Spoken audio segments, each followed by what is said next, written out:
What if you got reincarnated in another world where you're the only boy amongst endless, thirsty girls? It's just another regular day in school as we see our hero, a young boy who can't take his eyes off a cute girl in his class. He says that sometimes he doesn't even notice that he's looking at this girl, and it's probably because he seems to have intrusive thoughts for her. However, it turns out that our hero and this girl have been friends right since they were kids, which means that they're pretty much like brother and sister now. Of course, since they've grown up with each other. Our hero believed that he would never do anything that would mess up the relationship he had with this girl. He's in an intense train of thought, but that's when his buddy wakes him up from his trance. We learn that the girl's name is Nishina, and our hero is called out for being a little creepy. However, he tells his buddy to shut up because he doesn't want his intrusive thoughts to be exposed. Even so, he is teased because not every boy has the chance to grow up with a cute girl when they are small. Their jealousy is understandable, but our hero defends himself by saying that he and Nishina don't even get along that well for them to be considered best friends or anything. The topic of their chat shifts to the bag our hero has got with him at school. It turns out that he is an active student in a kendo class, but it's not for his own personal growth as such. Basically, his dad just wants him to learn kendo and judo so that he can defend himself if he is ever under any kind of danger. It's not that safety is an issue for him, but he figures he might as well learn the fighting styles so that he can attack his useless boss or coworker when he grows up and gets a job. It's not a very heroic goal, but the boy is fine with it. We also learn that his dad makes video games for a living, but before this thought process goes any further, our hero is alerted by something odd and mysterious. It turns out to be some kind of monster figure who has a pot on its head. We finally learn that our hero's name is Yuta, but it comes at a rather unfortunate time because the monster suddenly pops up next to him. The pot on its head is actually its face, which looks disgusting and scary as it tries to choke Yuta, and not in a good way. He tries his best to resist, but the monster is way too strong for him, and it pushes Yuta to the edge of the window. Everyone starts to panic upon this sight, as nothing can be done for our hero, and he laments that he was never able to tell Nishina his true feelings. With that, Yuta is thrown to the ground, and all hope seems lost for our tragic hero. However, it's at this very moment when an angel drops by and connects with his soul. Yuta wakes up inside a forest at night, but he still has no idea what has happened to him. He thinks that he's still in school and was able to survive the fall because of his martial arts training. There's no one around him, so he picks up his phone to call his dad, but there's no network as well. From the looks of it, our hero seems to have been taken to another world. Yuta slowly starts to understand his surroundings and wonders if he's in the middle of the mountains. He figures he must be away from his town, so he just needs to walk for a bit and he'll get cell service in no time. However, he's in for a total shocker because when he does see some lights, they just happen to be coming from a giant castle. On top of that, the castle is surrounded by flying beasts that look a lot like dragons. As one would expect, dragons do not exist in Japan. This is a bit too much for Yuta to process, and he tries to figure where he is at this moment. He goes on to look up at the sky and notices that it's purple in color. Not just that, there's a red moon as well as a blue moon in this world. Yuta finally realizes that he's not on Earth anymore, but at the same time, he's not too sure if he's been reincarnated too, because he's still in the same body he had when he was on Earth. It's bad enough for Yuta to deal with his new reality, and then he hears some people coming towards him.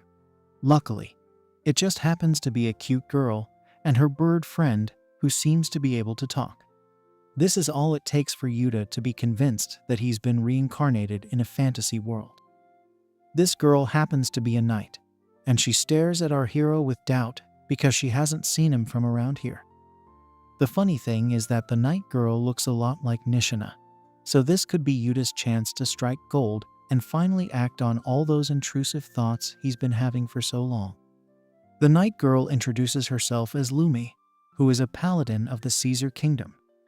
She then asks Yuta to identify himself, and since he doesn't want to look shady, our hero proceeds to give his full name. He even claims that people like to call him the Sun, but his cringy words don't have much of an effect on Lumi. Instead, she is taken away by Yuta's voice because it seems to do something to her. She starts to murmur some words, and her bird friend also seems to sense something odd about this whole thing. Of course, none of this makes any sense to Yuta, so he tries to keep the situation calm. Lumi draws out her sword almost as if she's going to arrest Yuta, so he declares that he's not the person she's looking for. However, in a sudden twist, Lumi reveals that she's shocked because Yuta is a man. He has no idea what she means by that, so he asks Lumi if men are not allowed in this area. He even asks her if she worships a god that hates men, but all she can do is blush for now. Yuta notices that her face has gone red, so he asks Lumi if she's alright. However, she tells him to shut up and oddly accuses him of being the culprit behind his own appearance. Yuta is clueless as ever, and that's when Lumi asks her bird friend if she can take his life. This is not good news for our hero, but luckily for him, the bird friend tells Lumi that she needs to keep Yuta alive. The bird friend also has a name, and it happens to be Genius, which makes sense, given his powers to speak the human language. Genius asks Yuta if he has come from Earth, and this gives him some hope. He continues to refer to Genius as a bird and asks if he knows about Earth. But this makes Lumi upset, and she scolds Yuta for not treating Genius with the respect he deserves. She also says that Genius is a god and wouldn't taste good even if you tried cooking him. But that doesn't make sense because Yuta doesn't want to eat him. Yuta proceeds to call out Lumi for sounding ruder than he was. Before their chat can move ahead, some strange substance falls off a tree and is about to land on Yuta. Luckily, Lumi saves him, and it leads to a rather romantic moment. Sadly for our hero, Lumi doesn't look at it the way he would like her to, and smashes his face out of cute shyness. She accuses Yuta of being a creep and says that she should have let the strange substance hit him instead. Lumi states that Yuta is just here to pass his time with lewd acts and draws out her sword again. She declares that she hates all men and is about to attack our hero, but then she experiences a wet sensation. Basically, she starts gushing out fluids from her body without any control, and Yuta can only watch her in confusion. Genius decides to make things simple for Yuta and says that Lumi is currently going through a stage called the Springs of Lust. This is something that happens when the women of this world feel the need to breed. Of course, this makes Yuta feel like a playboy, but he doesn't want to act too proud, so he asks Lumi why she's on heat, even though she just claimed to hate men. This only angers the night girl, and she chokes Genius for saying something so silly in front of a total stranger. She even calls him a stupid bird, so Yuta calls her out because she just said that Genius was like a god. Lumi can't take the torture any longer, so she scolds Yuta for looking down on her. As a matter of fact, she claims that she could never even bring herself to like a man such as our hero, let alone wanting to breed with him. Yuta is a smart boy, so he simply holds Lumi's fingers to make her excited again. It works so well that Lumi starts to do unspeakable things to the fingers that Yuta had just touched, and she goes crazy with desire. Genius feels awkward because this is taking things too far, and he tries to calm Lumi down before she totally loses it. However, that's when a dragon monster shows up and charges at Lumi, who calls it a lizard for some strange reason. She is unable to bring out her sword at the right time, and the dragon knocks it out of her hand to gain the advantage. Genius fears the worst as the dragon is about to rip into Lumi, but that's when Yuta steals the spotlight. He uses Lumi's sword to attack the dragon, and he manages to cause a serious injury to the beast. Our hero is able to do this because of all the kendo classes he had taken back on Earth. He then returns Lumi's sword and asks her never to drop it again because it goes against the rules of kendo. He also leaves the dragon to be slain by the night girl because he is only an amateur in kendo for now. the dragon charges at our hero once again. But Lumi is ready this time, and she unleashes the full might of her sword to blow the monster away. Yuta is shocked to see how much power the sword has, but Lumi is even more surprised by his heroic efforts. She wants to know why he saved her, and he simply says that he doesn't need a reason to rescue cute and curvy babes. Yuta drops one more line on how it's a man's job to keep women safe, and this makes Lumi even more excited. She is unable to control her own beastly urges, so she unleashes herself upon our hero and attacks him with passion and desire. It's Yuta's first time doing such a thing, but Lumi can't be stopped anymore, and she takes control of his body. Genius can only watch them from a tree like a creep as Lumi proceeds to violate Yuta with her massive thirst. Our hero has no idea what's causing all this heat, but that's when Genius reveals that there are no men in this planet. As a matter of fact, the giant castle ahead is filled with nothing but cute girls. Since there are no human men in this world, the women can't control themselves around one. And since Yuta is the first man to have set foot into this world, he must now live a life dedicated to serving their needs. Of course, our hero wants answers, but for that, he will first need to satisfy Lumi, because she is not going to talk until her needs are fulfilled. Yuta has no other choice but to give in, and Genius says that this will be the first human mating session in over 30 centuries. Of course, this is a lot of pressure on him, and Lumi is also surprised to learn that humans can mate just like animals. Since Lumi is asking for his passion, our hero decides to do her proud, so he begins with his violation. Lumi is taken aback by his intentions and starts to feel shy, but that doesn't deter Yuta, so he asks her to present herself. She hesitates in doing so, but Yuta tells her that he won't be able to give her what she wants if she doesn't show him what he wants. After a bit of chatting, the two lovers finally get down to business, and it's a rather intense display of passion. The feeling is very new to both Lumi and Yuta because neither of them has done such acts before. Eventually, our hero pulls out the power of his tongue and goes to town on Lumi. This results in such a powerful explosion that the night girl passes out from satisfaction. Yuta slowly figures what he's just done, but for some reason, he also passes out next to her. In the middle of all this, we see Genius, who has been watching the whole thing from a tree like a shady creep. It might be that he likes to flap his wings to people getting freaky with each other.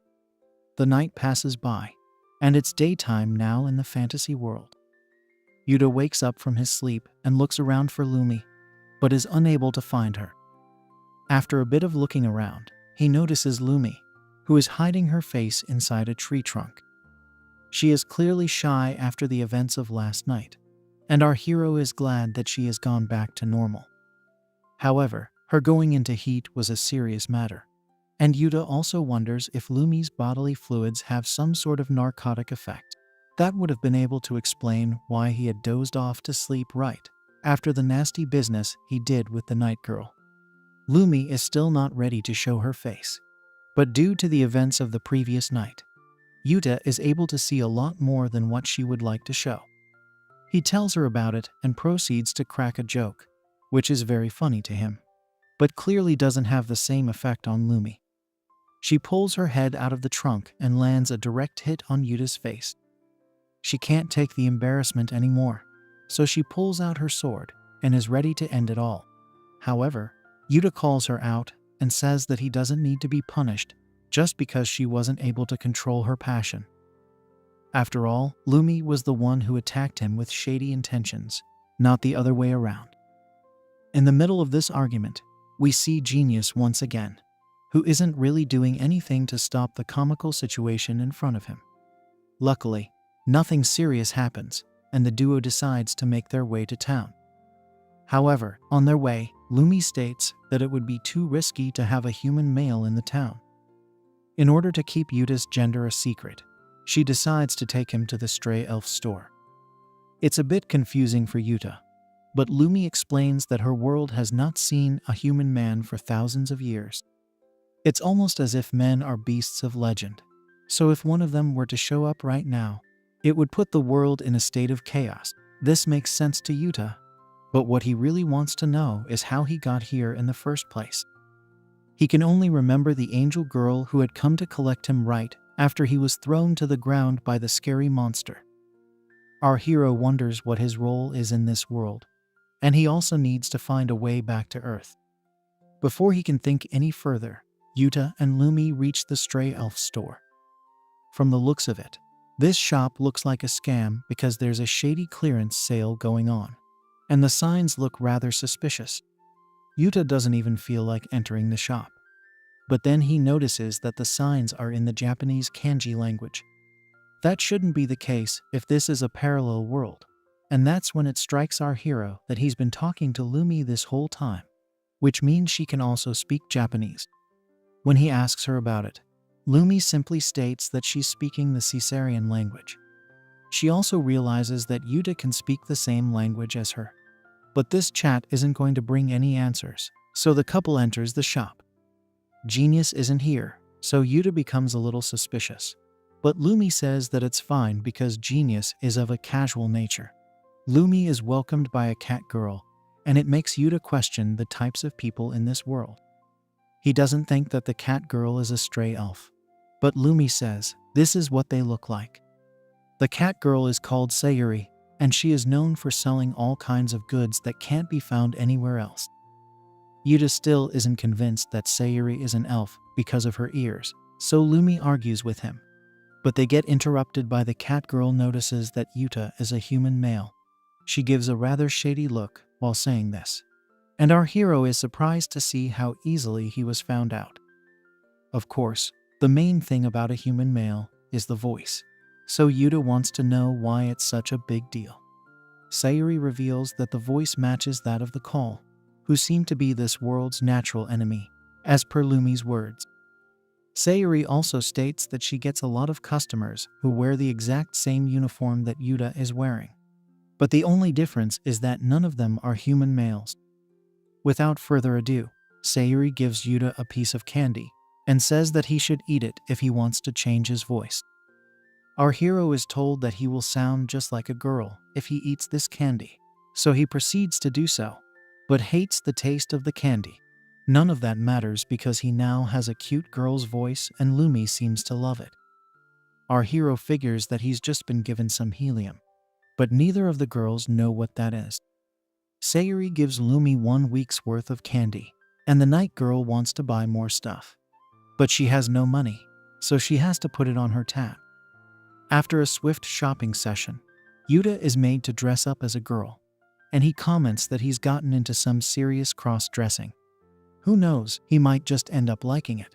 Lumi doesn't know what that means, and it makes sense because there are no men in this world. Once again, Lumi repeats that Yuta can't let anyone know that he's a human male because it can disrupt the order of her world. It can also put Yuta's life in danger, so he agrees to keeping his identity a secret to avoid becoming a slave. Lumi asks him to make one more promise to her, which is to never touch a girl. This is because girls will be able to sense our hero's manhood just by touching him, which is what had happened to Lumi earlier. Yuta knows he can't awaken so many hidden beasts of passion, so he agrees to this condition as well. It's not much of an issue for Yuta because he's used to being a loner on Earth due to his awkward behavior. However, his stories don't make any sense to Lumi because she has no idea of how people function on Earth. As the duo heads to the town, Lumi tells Yuta that he should not wander around in the forest because there are a lot of monsters, just like the dragon from earlier. She also tries to make him feel lucky by saying her paladin status allows her to protect beginners like Yuta. Lumi continues with her praises, but she is made to eat her own words when she steps into a huge pile of dragon poop. The night girl lets out a huge cry due to the smelly poop, but Yuta thinks she's being extra. Paladins shouldn't be so easy to mess with, but Lumi is just a girl at the end of the day, so our hero teases her some more by saying she smells. He continues to tease the night girl till they make their way to the town's wall. It's quite big, so Yuta wonders what it's trying to protect the town from. Suddenly, Lumi orders the doors to open, and that's exactly what happens, much to our hero's surprise. A couple of little girls show up and are happy to see Lumi return from the forest. They look at Yuta and ask about him, so Lumi says he's a girl she found in the forest. The Night Girls reveals that the twins are named Mona and Lisa, and they know everything about this world, so Yuta can ask them whatever he wants.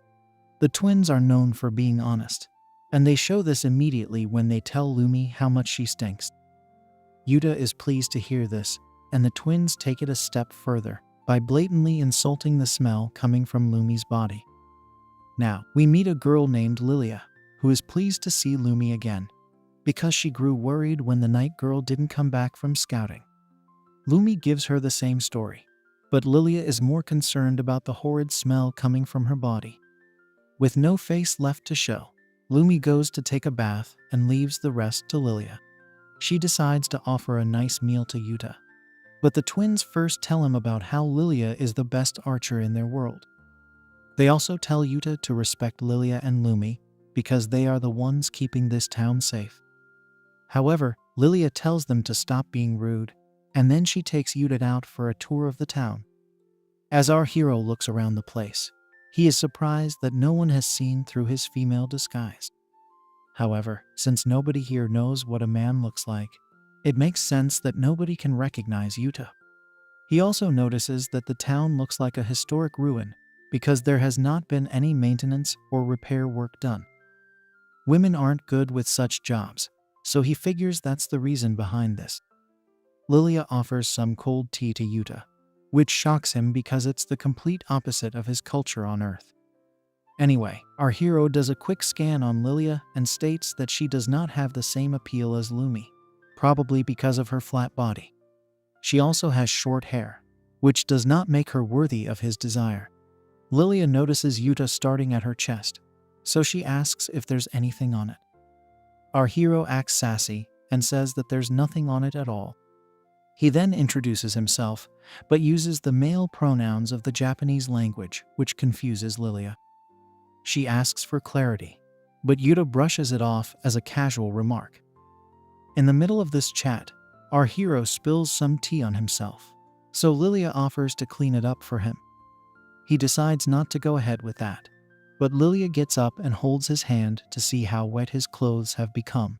Of course, this is not what Yuta should have allowed, and now Lilia can sense his manliness take over her body. She goes crazy and falls to the ground, which clearly makes Yuta worried for his own safety.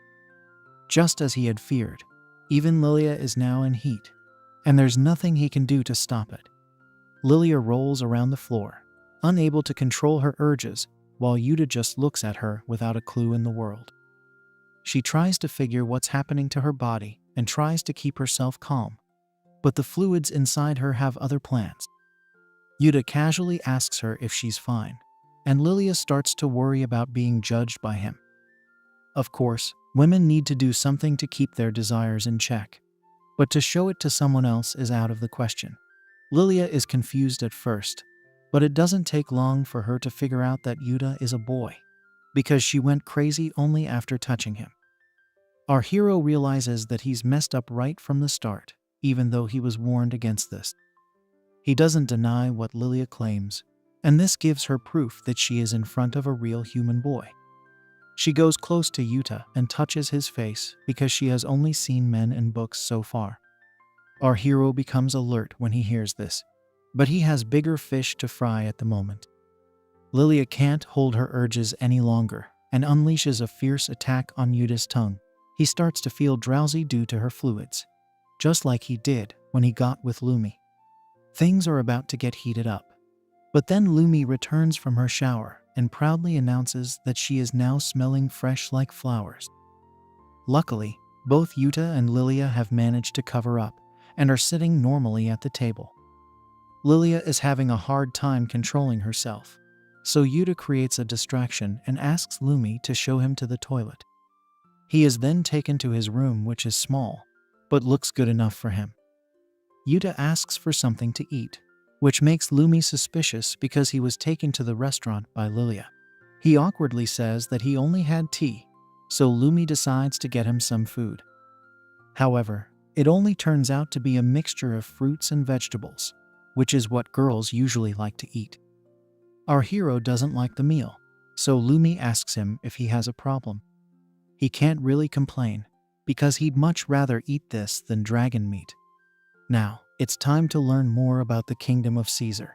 So Yuta learns that he's in the city of Meath, which is one of 5 cities in the kingdom, along with a giant castle. There are only women living in these places, so that means Yuta is the only man in this population. The mere thought of this makes Lumi excited, and our hero can smell the fluids pouring from her body. He calls her out on her desires and gets scolded because Lumi feels shy. She decides to walk out of the room, but Yuta asks her a very important question. He wants to know how people are born in this world if only women exist in it. It's a fair point, but even Lumi doesn't have an answer to that. All that she knows is that children come out of the main castle, but they don't have any memories of the time they spent there. This gives Yuta a lot to think about, and he continues to assess the kingdom's facilities. He didn't expect any electricity, but there aren't any candles over here either. It's not much of a problem because the planet has 2 moons.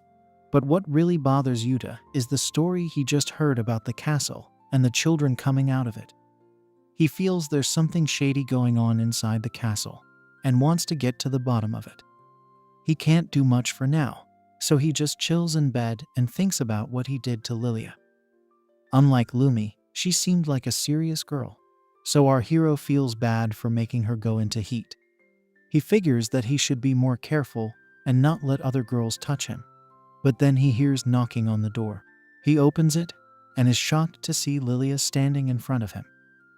Our hero tries to apologize for what happened earlier, but Lilia is here to solve another problem, which is her fountain of youth. Before we get into the details of what happens next, we are taken to a flashback where we see Lilia going through some books. Lumi walks in and comments on how diligent Lilia is when it comes to reading. She reveals that she's not really into the reading part, but is more interested in the pictures. Her reason is that she wants to learn how people lived in the past so that it can help her live in the present. It turns out that Lilia can't actually read the words in the book because the people of this world have forgotten their letters. It would have been great to know these letters because the books would be very useful to the women then. However, Lumi reveals that there are just too many books to read, and they won't be able to complete them, even if they knew the letters. Lumi then tells Lilia that it's good to study, but she must not miss the Quintet meeting because their leader Misaki gets very upset if anyone shows up late. Lilia agrees to show up to the meeting, and then Lumi leaves, but that's when we learn Lilia's true motives. She is not at all into studying, but she likes to look at the pictures of men in the book because it makes her full of desire. After all, men did live in the past, and that's why Lilia is so interested in them. This explains what she was saying to Yuta as well. And we can see Lilia express her desire to engage in shady acts by quenching her thirst all alone in the library. This brings us back to the present, where Lilia is now in front of a human male and can finally do unspeakable things like she had wanted to all her life. It's a very sudden thing for Lilia, and she's trying her best to fight her desires. But it's of no use, and she is completely helpless. She asks Yuta to help her deal with this issue, and our hero can smell the desire flowing from her body. It's actually stronger than Lumi's, but the whole thing makes Yuta confused. He has never done the nasty with girls before, so he asks Lilia to go and take care of herself. She says that she had done that multiple times, but it wasn't able to satisfy her cravings for him. Yuta comments that women will always be women, and Lilia suddenly realizes that she has revealed what she does to herself. This makes her feel embarrassed, but Yuta finds it cute, so he asks her what she wants him to do. Of course, Lilia states that the books had spoken about humans mating, so even she would like to do the same. She sounds full of passion as she says this, and our hero even expected to hear these words. But he is in a tough spot. He explains that humans should only do shady things with the people they like, and it makes Lilia panic. Yuta then states that she just wants to engage with him because he's a man and not because she likes him. His intentions are right, but Lilia takes it the wrong way and starts talking about how he has no reason to like her. Yuta tries to calm her down by saying they don't really know anything about each other, but she says that he already has an endless selection of women to choose from in this world. She then goes into a dramatic phase where she says that it's the end of the road for her. Yuta tries to tell her not to be extra, but she maintains that her reaction is fine. After all, she has just been turned down by the only man in the world. And that's actually quite sad if you think about it. Our hero feels the same way after hearing Lilia explain it to him, because she goes into detail on how horrible it is for her dream to be squished in front of her eyes, even after it came true. This only makes her fluids stronger, and the smell starts to mess with Yuta's head. He can't think properly anymore and concedes that the fountain of desire is some kind of narcotic that hinders critical thinking. Now that he is also in the same frame of mind as Lilia, Yuta is prepared to do the nasty once again. He tells Lilia that he is not turning her down, but simply wants to know her better. When she asks how she can make that happen, Yuta says that she will need to show her true self to him. It's a bit much for the cute tomboy to hear, but this is how it has to be if she wants to see her dream come true. She's a little shy, but Yuta says that he's only making her do this because it's what she wants. Our hero goes into sass mode once again and comments on Lilia's body, which makes her feel even more shy. A series of events follows, and it ends with Yuta getting a clear view of what no man has seen before, which makes Lilia all the more nervous about her first time. Despite the intense buildup, Yuta doesn't exactly know where he needs to proceed as he hasn't done the deed before. He is also blinded by the fluids all over the place, so it's hard for him to be exact. The smell is getting too much for him to handle, so he asks Lilia how badly she wanted to breed for her to be in this much heat.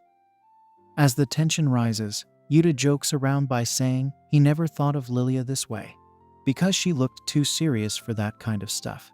After a bit of chatter, he gets down to business, and the dark setting of night serves as the right background for such lewd acts. While Yuta uses the power of his tongue to subdue his latest fan, we see Lumi in her room wondering if her lover boy is sleeping fine in his new home. It is clear that she also wants to be with him, but she can't be so honest with Yuta just yet because she's only just met him.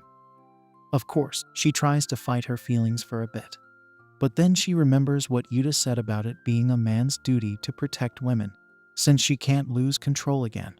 Lumi makes a face on her pillow and calls it the Yuta pillow. It still smells like her, so she decides to go ask Yuta to rub some of his scent on the pillow. Meanwhile, Yuta conquers Lilia with his finisher move, but she manages to stay awake, unlike Lumi, who had passed out after the session.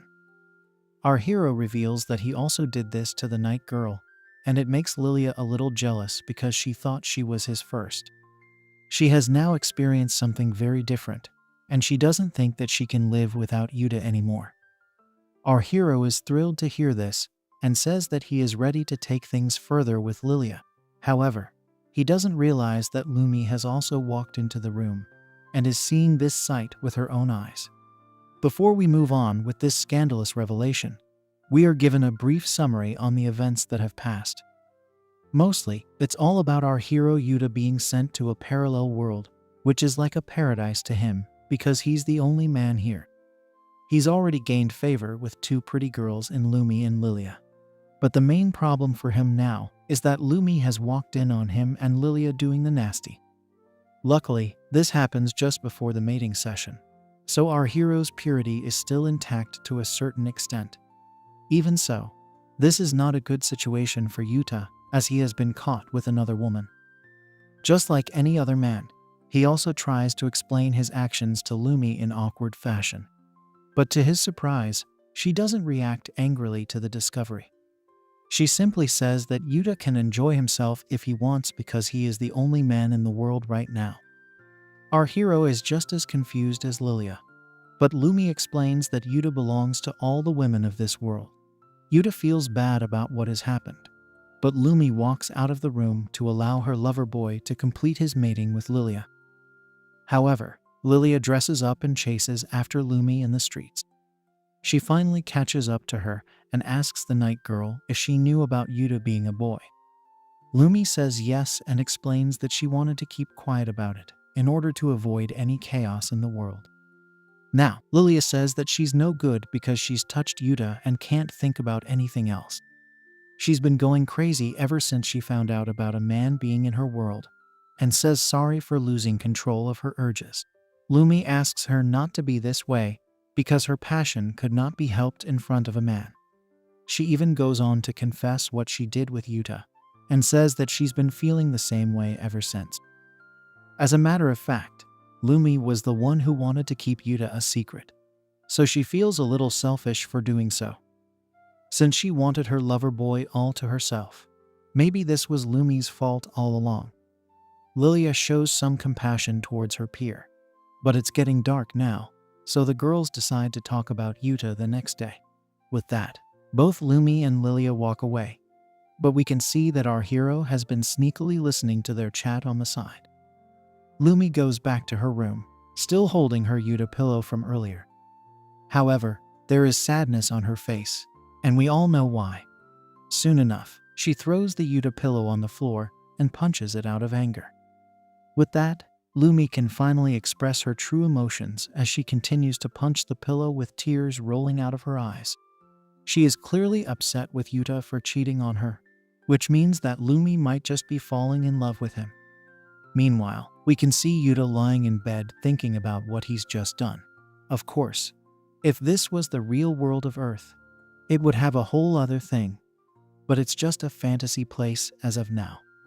What our hero doesn't get is that he's feeling depressed over his actions, even though he doesn't need to feel that way. After all, it's not like he's going out with either Lumi or Lilia. There is no commitment, but Yuta is still upset with himself because he has no idea what he's going to do in this world. He thinks long and hard about what a man can do in a world filled with women. After some intense thoughts, he can only come up with a conclusion that his sole reason for being here is to live the dream by doing shady things with all the girls. He passes out in the middle of this realization and wakes up the next day feeling hungry. He can't really talk to Lumi or Lilia, so he decides to head into town for a quick bite. As he takes a stroll in the open streets, he is really shocked to only see women everywhere. It's not a normal sight at all for our hero, but this is the way of the world over here. Suddenly, Yuta feels a sense of discomfort, and it's not a social issue arising out of his fear of being around so many women. He can also sense something else which doesn't feel natural. Yuta starts to feel paranoid about what this could be, and that very moment, someone calls out to him from behind. He looks back instantly, but it only happens to be the twin duo of Mona and Lisa. They don't look very happy and confront Yuta about Lumi and Lilia. They ask our hero if he did anything crude with the night girl and the archer girl, but he obviously can't speak the truth, so he simply denies it. Then, the twins tell Yuta that Lumi and Lilia are waiting for him in the library, so he starts to panic. He rushes to the scene and finds the girls, but Lumi starts lashing out at him for being late. She mocks his sleeping needs, but our hero simply says that he can't wake up early unless he has a clock to look at. Lumi just tells him to wake up to the bell ringing, so Yuta agrees to do that moving forward. Now, Lumi tells Yuta that she has discussed what happened last night with Lilia, and the both of them have decided to pretend like it never happened at all. This is because a man has showed up in their world after over 3,000 years, so it's not something that two girls can handle on their own. This news needs to be shared with the other three members of the quintet, so Lumi and Lilia can't afford to expose their secret sessions with Yuta to them. It makes sense to our hero, so he agrees to what Lumi says. He also states that he knows the girls would never do anything to harm him, and tells them both that he believes in them. This makes both Lumi and Lilia blush, but Lumi instantly scolds Yuta for acting like a player. However, she gets interrupted when the other three members of the quintet show up and ask her why she has called for a meeting over here. The other members are just as cute as Yuta's new harem, so he checks them out with eagerness. The girls take a look at Yuta and ask why it was so necessary for them to come and see him. Of course, they don't know that he's a man, so they joke about it. But then Lumi gives them the biggest news of their lives by saying Yuta is indeed a human male and not a girl. As expected, it shocks all the other members of the quintet, and they look on in complete disbelief at our hero, while Lumi and Lilia wait for their anxious words. Of course, now that the room is filled with eager women, our hero is left with no other choice but to disclose his identity to them. We are now introduced to each of the other quintet members, and first up is the guardian Haru, who thinks that Lumi is trying to joke about Yuta. Then, we have the lancer Momo, who is already filling her mind with intrusive thoughts over the prospect of having a man in her presence. Finally, we have the strider Misaki, who is not ready to believe such a thing, especially because the last man in this world passed away over 3,000 years ago. Since there is no other way of knowing the truth, Yuta is told to show what he has not shown any girl before. He is a bit taken aback to hear this, but the women of this world do know that male animals have a certain body part, so even human men should have it. All the girls gang up on Yuta, even though he isn't too keen on showing his manhood, as if he's in an art gallery. Even Lilia urges her lover boy to prove his manliness by showing his hidden elephant. But our hero can't understand why everyone is becoming so excited. He openly says that he does not have any interest in showing off his body. But it's at this very moment when the effect of the voice candy wears off. Yuta is shocked to hear his manly voice, but it's the other quintet women who are more interested in this. He realizes that he had forgotten to take his daily dose of the candy today, and that's why he's become exposed to the quintet. Misaki identifies this voice to be the same as that of the Kall, and it enrages her because she believes that Yuta is one of them. She takes out her blade and is about to attack our hero, but gets pulled back by the other women. Misaki insists that Yuta is evil and needs to be dealt with, but Haru asks her to calm down. Even then, Misaki asks why Lumi and Lilia would allow someone like Yuta to enter their city. She goes on to say that she must get rid of Yuta, but then Lilia puts her in her place by saying it's only Yuta's voice that's similar to the Kall. To try and end him simply because of that is not logical at all, because he looks nothing like the Kall. This shuts up Misaki, who realizes that she has messed up, but at the same time, her ego is too big for her to say sorry. So she simply walks away and says that she will not breathe the same air as a man. This leaves Yuta with the other four girls, and Lilia says that Misaki's hatred for the Kall is way too strong to be ignored. Our hero states that the Kall are mentioned a lot in this world, and this is because they are the natural enemies of the women. He also learns that Misaki's sister was attacked and ended by one of the Kall members, which is why she hates them so much. Anyway, this is not the time to be talking about the past, and Lilia mentions that the real reason Yuta has been brought here is for the quintet to decide what to do with him. The first question is to know if anyone else is aware of a man being present in this world. None of the humans know about Yuta, but then the cat girl Sayuri is brought up. She was the one who gave the candy to Yuta in the first place, but she would never bother going against the humans, so she's a safe option. Haru says that in any normal situation, such news would be taken directly to the queen. But Lumi says that there are a lot of women like Misaki who hate men in this world. The problem is that these women would unleash their hatred towards the Kall on Yuta for no good reason, and it can lead to a huge mess. Lumi suggests that the best option for now is to keep hiding Yuta as a girl, because it's the only way to keep him safe. Once he gets to learn a bit about this country, he will be able to take a decision on what to do with his life. Our hero agrees with Lumi on this, because he does want to know more about this new place that he's found himself in. After all, if he has a purpose for being reincarnated here, he needs to make sure he performs his duties. The girls are okay with this, but Lumi warns Yuta about forgetting to eat his daily dose of candy.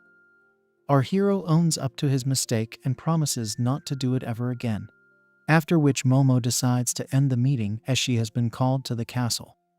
However, before she leaves the room, she takes one more look at Yuta and says that she's going to have a nice, long chat with him later.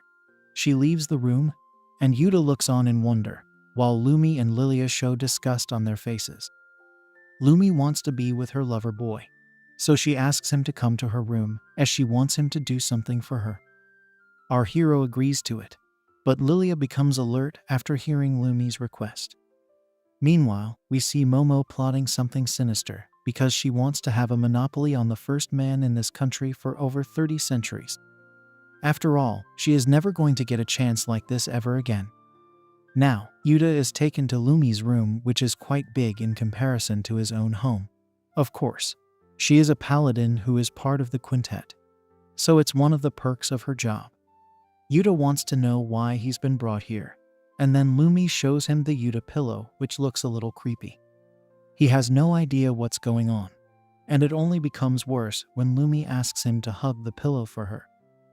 Yuta wants to know why he needs to do this, but decides to hug the pillow anyway, because he needs to make up for his affair with Lilia. He asks Lumi if this is okay, and she immediately snatches the pillow away from him.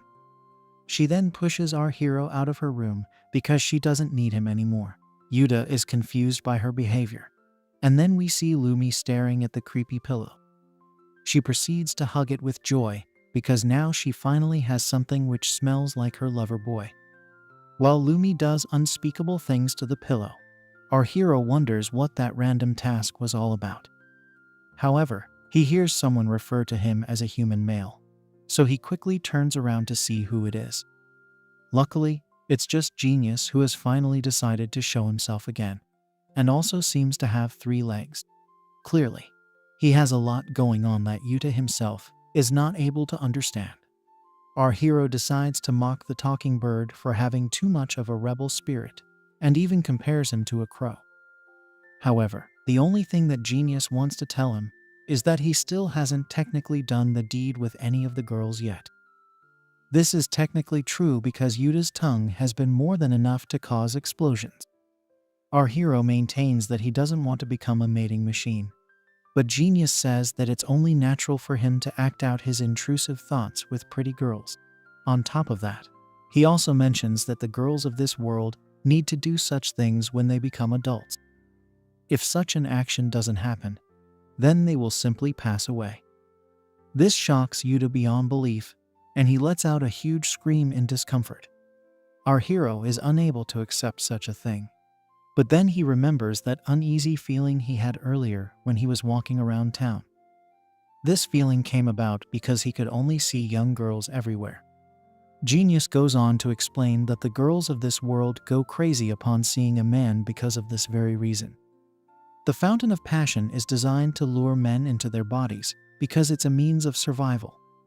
Yuta asks if all the girls know this fact, and Genius says that they know they will pass away upon becoming adults.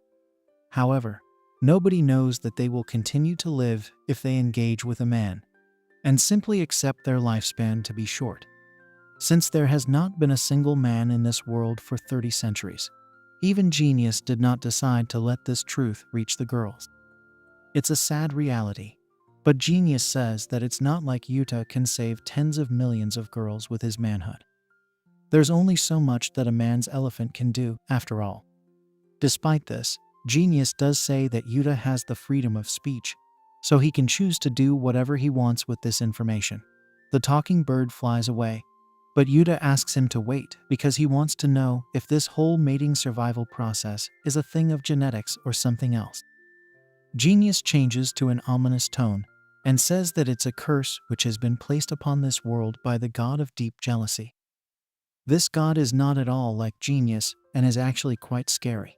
But if Yuta were to somehow end him, then he will be able to lift the curse as well.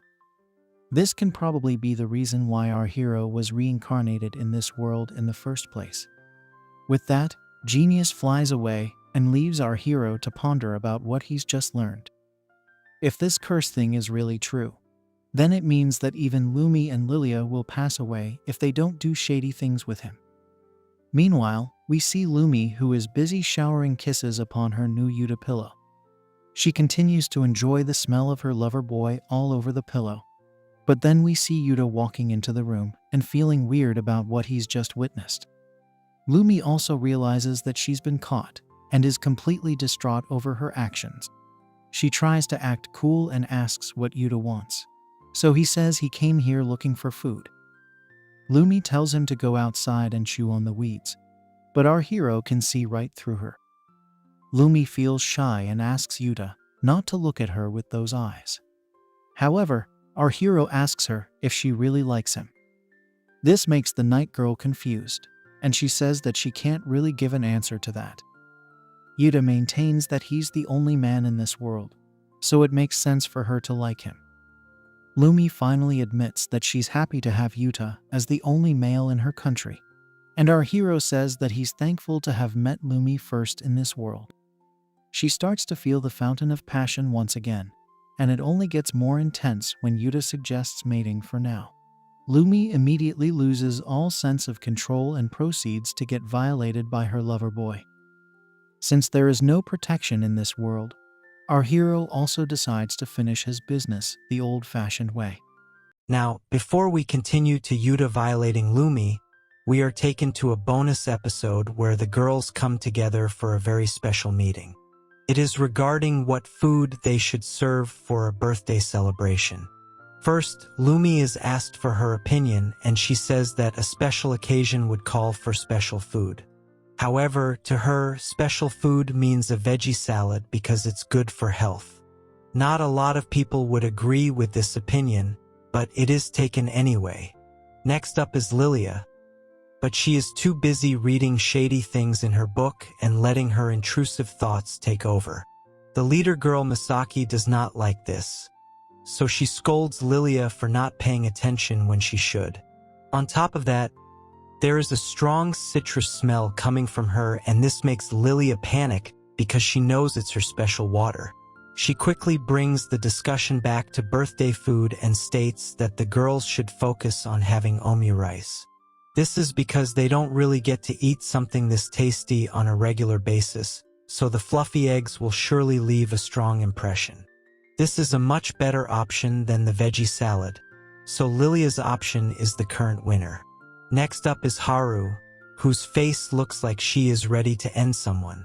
Surprisingly, she decides to go with cake, which is the most normal thing anyone has said in this story so far.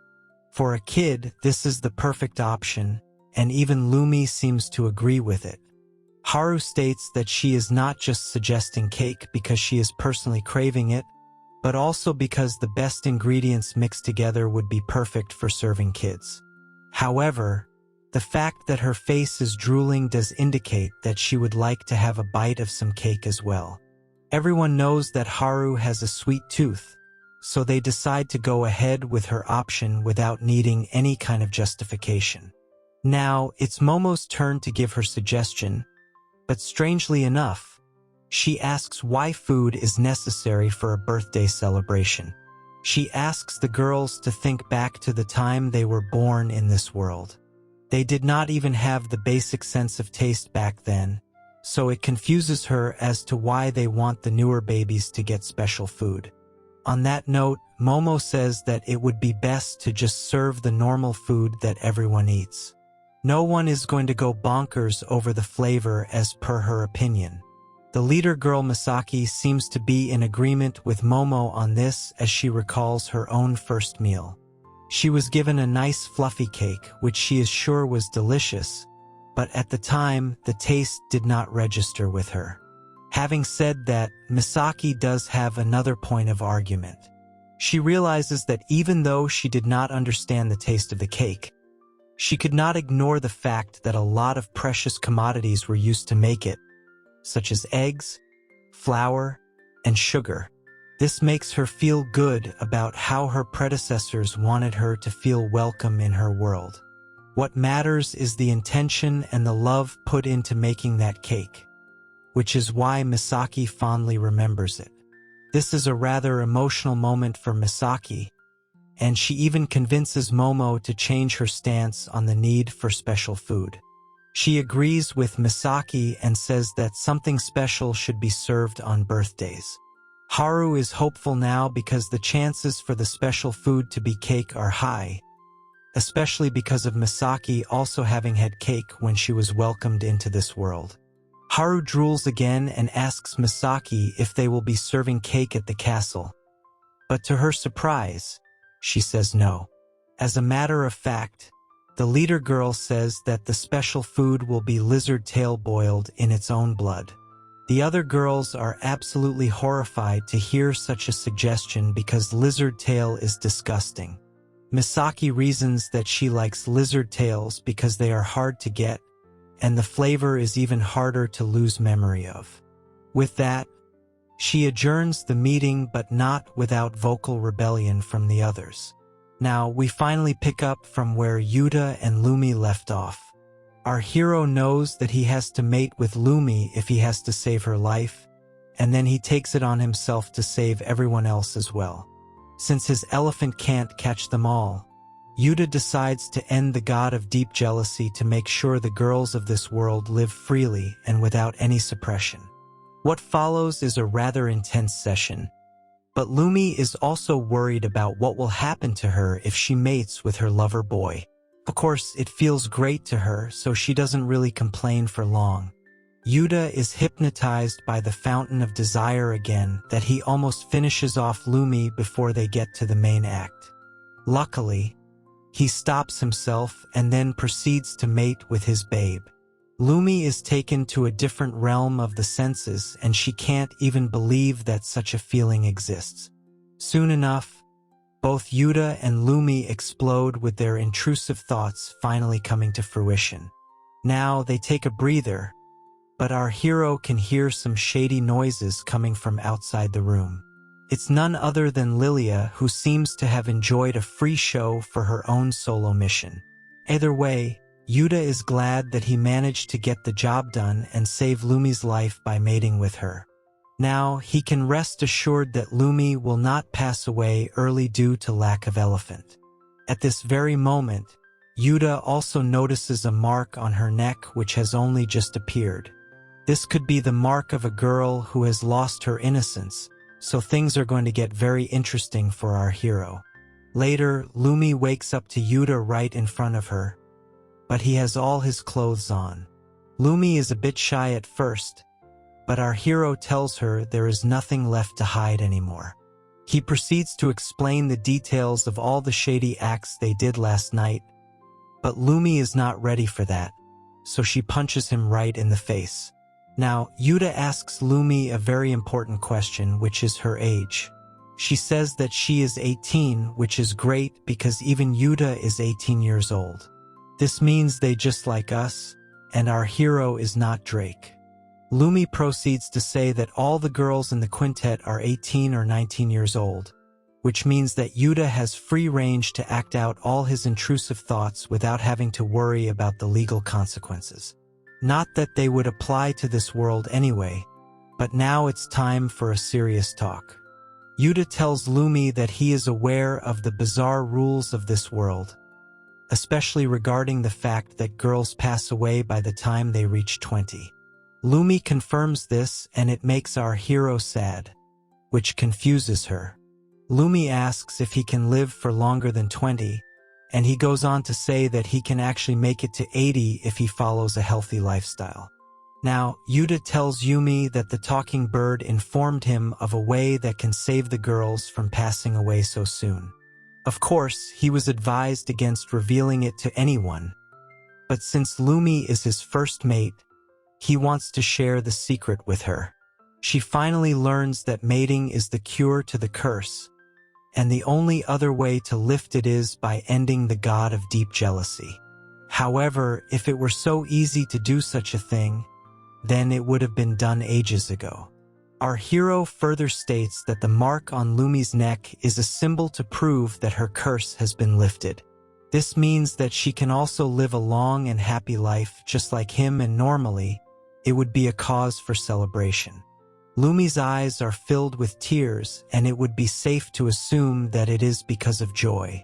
However, when our hero jokingly asks for some gratitude, she tells him to shut up, which means that she is clearly not happy with the way things have gone. As a matter of fact, Lumi tells Yuta that she hates him and even calls him a jerk multiple times while hitting him. This is a bit odd. So our hero asks Lumi if she is not happy to have her lifespan extended. She responds by saying she does not care about it at all. The problem is that he had mated with her out of pity, or at least that is how she is making it out to be. Lumi thought that Yuta mated with her because he genuinely liked her, but if he did this to save her life, then it was an act of pity. All of Lumi's happy thoughts have now turned into sad thoughts, which is why she is lashing out at her lover boy. Once again, she calls Yuta a jerk, and this causes him to lament how women can be such a pain to the head. However, he can't live without cute and curvy babes, so he is willing to give Lumi the benefit of doubt. He realizes that Lumi prefers his affection to the extension of her own lifespan, so he decides to handle the situation with care. Our hero pats the curvy babe on her head and says that he is honored to be held in such high regard. He then clarifies that he did not mate with Lumi out of pity. He definitely wanted to do shady things to her because his intrusive thoughts are too wild to be exposed to everyone. He continues by saying he does not want this to be a one-time thing.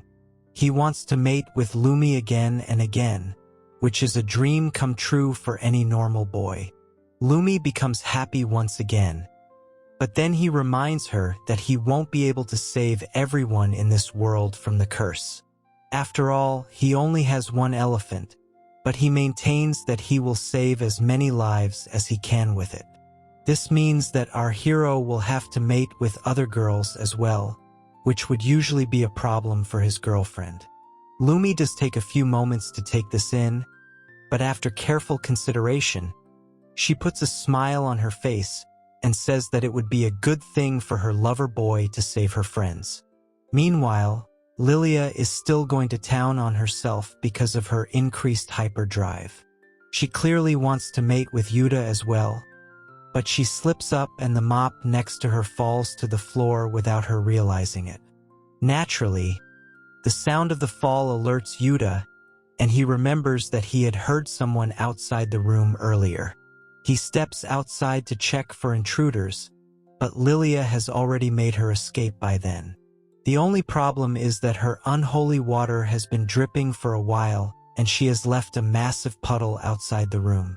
It does not take Yuta long to figure out this liquid has come from Lilia, and he wonders how much of his conversation with Lumi she had heard. Now we shift to the library where we see Lilia once again unable to stop her uncontrollable urges. She can't seem to live without Yuta anymore, and she keeps her fingers busy while resting on the table. What Lilia does not realize is that Yuta has also reached the library and he is standing right behind her. Lilia has spread her clap pillows quite wide, and this leads Yuta to speculate that it is her preferred solo technique. He says it out loud, so it causes Lilia to panic for being caught in the act. She can't believe that our hero has found her, but he tells her it should not come as a surprise, especially since he found out that she was peeping on him and Lumi. He adds that the scent of her unholy water is so unique and strong that he can pick it up from a mile away. There's also the fact that the library is filled with the exact same smell, so it wasn't hard for him to locate her. Now, Yuta asks Lilia how much she heard of his conversation with Lumi, and she says that she heard it all. However, even she does not care about her lifespan at all and only wants to mate with our hero for purely shady reasons. She does not care if she loses her life tomorrow if she can mate with him right now. Yuta understands the assignment, so he tells Lilia that they should do it then. Naturally, this comes as a shocker to Lilia, but her body does not seem to have any issue as it is gushing with unholy water. She then tells our hero that she would like to see it, but he does not understand what she is referring to. Naturally, Lilia says that it's his elephant, but she says it in such a rush that Yuta is not able to comprehend the words. Lilia does not wish to waste any more time, so she pounces on Yuta and proceeds to see what she has always wanted to see. Lilia is impressed by the elephant and asks if it has a bone inside, for obvious reasons. Yuta asks her to be gentle and not to bend his elephant's trunk, but Lilia is too far gone to listen to anyone else. She proceeds with her servicing, and luckily for Yuta, she is doing a good job. Lilia can't control her excitement any longer and says that she wants to drink Yuta's elephant water. He is surprised that she knows of such a thing, but then again, Lilia has been studying such lewd subjects her whole life. Our hero gives her the green signal, and then Lilia activates the Hawk to a tongue twister deluxe. Yuta comments on her skills and wonders if she even has a gag reflex at all. This is when he remembers what the bird told him about the women of this world. Their bodies have been modified to accept men of any shape and size easily. Either way, Yuta lets it rip and comments that he might even get addicted to such acts. Now, Lilia says that she wants Yuta to pump her full with his elephant water, and he is brought under the trance of the fountain of desire. However, before they can proceed any further, the sisters from earlier barge into the room asking for Lilia. They look extremely panicked, which is further backed when they say it's a huge emergency. Lilia and Yuta may have been interrupted, but at least they manage to hide themselves before the girls find them. Once they get dressed, Lilia shows herself and asks what's the matter. This is when she learns that two Kali monsters have appeared and are attacking a group of girls, led by a friend named Yuri. Lilia can't believe that two Kali monsters have appeared all by themselves. But there is no time to waste, as Lumi has already left for the mountains. Since she is alone, she will need backup, which is why Lilia also decides to leave immediately. Yuta hides and listens to this, which leads him to wonder just how deadly these monsters can be. Now, we see Yuri, who is trying her best to keep the monsters away from her group.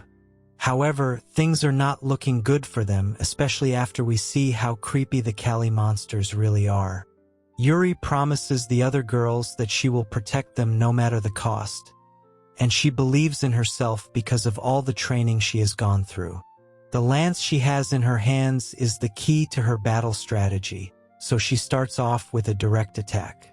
Unfortunately, it is of no use, as the Kali monster easily grabs the lance and breaks it in front of Yuri, much to her visible surprise. She is out of options as the monsters gang up on her, and what follows is not a pleasant sight. Meanwhile, Lumi tries her best to make it to the scene as fast as she can, but it is too late to save Yuri. Lumi eventually reaches the girls, but what she witnesses is a rather tragic sight. Yuri is all but ended as the monsters look at her body. They then turn their attention to Lumi, but she completely ignores them and goes straight to Yuri. Lumi apologizes to her for not being able to make it in time, but Yuri is happy because at least now, the other girls will be safe. She also says that it was her fault for bringing these girls to such a dangerous area in the first place. The idea was to give them a taste of wild strawberries, but obviously, it was not worth the risk. Once again, Yuri asks Lumi to save the girls, to which she says that she will bring them back home at any cost. With that, Yuri breathes her last, and it makes Lumi very emotional. It's not a good time to get distracted though, as the Kali monsters are still there and they decide to attack Lumi next. However, she is a different breed of warrior and she is able to slash through one of them with ease. Lumi is enraged at the unforgivable actions of these monsters, but she still has a few more Kali to deal with. She stabs one in the face with a direct hit, but then she gets whacked by another one who is right behind her. She might be a good fighter, but taking on two at the same time is a tough ask for anyone. With that, the monsters pick up Lumi and prepare her for the same atrocious acts they had done to Yuri. The girls are visibly scared by what they are seeing, so Lumi asks them to run away as fast as they can. They do as she says, But it is of no use as another Kali monster shows up from nowhere. This is unheard of, but now it looks like there is no escape for Lumi and the girls. Lumi is concerned with no viable options left, but at this very moment, an arrow strikes one of the monsters. It causes the Kali's head to burst, and then we see that the attacker is Lilia, who has hit the bullseye. Now, we learn that the Kali have a weak point in the form of the 4 holes on their faces.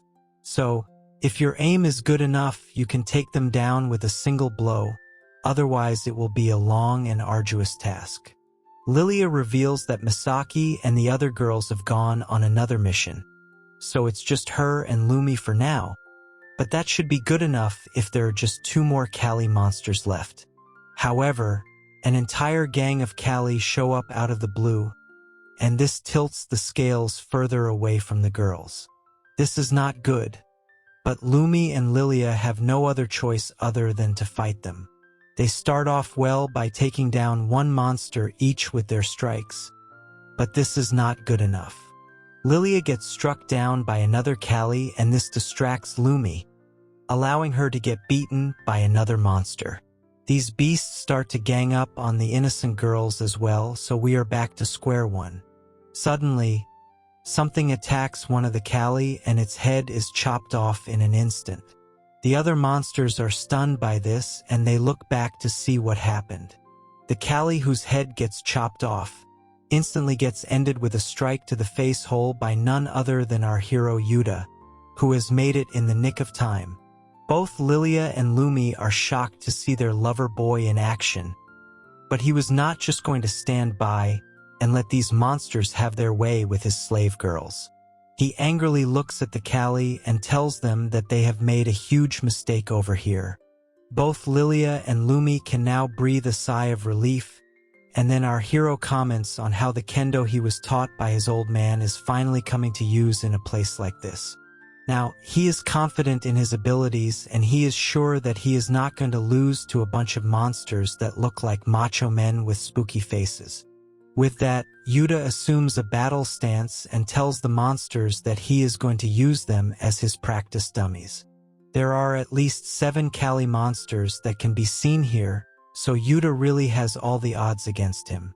Even so, he is ready to take that chance and fight all of these beasts by himself. For some odd reason, the Kali observe Yuta as if he is some kind of specimen to them. After an awkward pause, it looks like these monsters are trying to say something as well.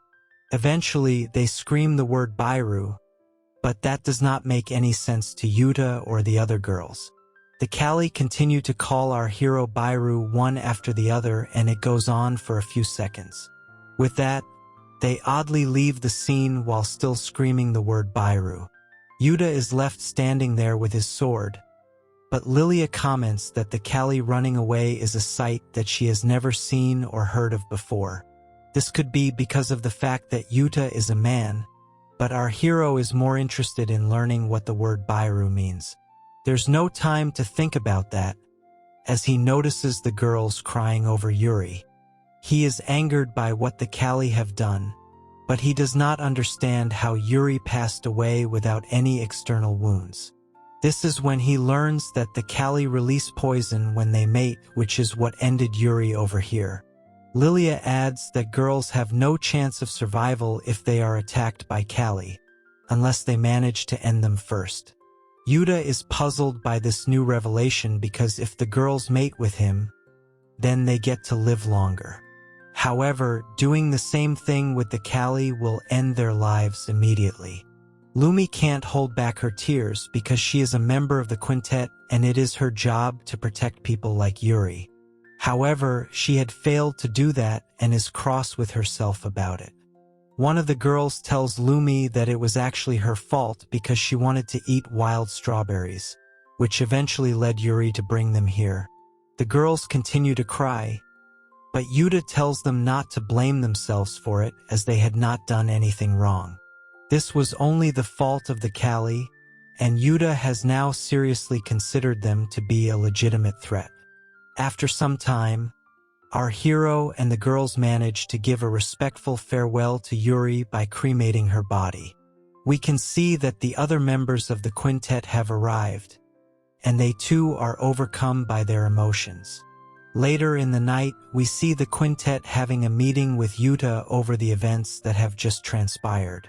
Misaki tells Yuta that she is grateful to him for having saved Lumi, Lilia, and the other girls from the Kall monsters.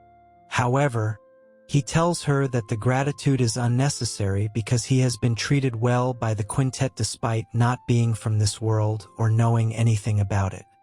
He would like to pull his own weight over here in order to repay that kindness, and Misaki gets it. In this case, she would like to use our hero's services as much as she can going forward, to which he agrees. Before the conversation can move forward, Momo notices the mark on Lumi's neck and asks her what it is. She tries her best to brush it off, and luckily Momo starts talking about why so many Kall ended up in that area. After all, it was not part of the Kall's natural habitat, so it made no sense for so many of them to show up. Haru says that the Kall must be expanding their habitat, which is why they are now heading towards the city. This leads to an awkward pause, because the girls don't really know how to counter this threat. That's when Lilia brings up the fact that the Kall saw Yuta and simply ran away without putting up a fight. This is rather odd, but since it actually happened, Misaki is led to believe that if Yuta stays in the city, then the Kall might not attack it. This is a good strategy, but then it gives Momo some other questionable ideas. She says that if men can be used in such a way, then it would be better to crucify Yuta and use him as a permanent repellent.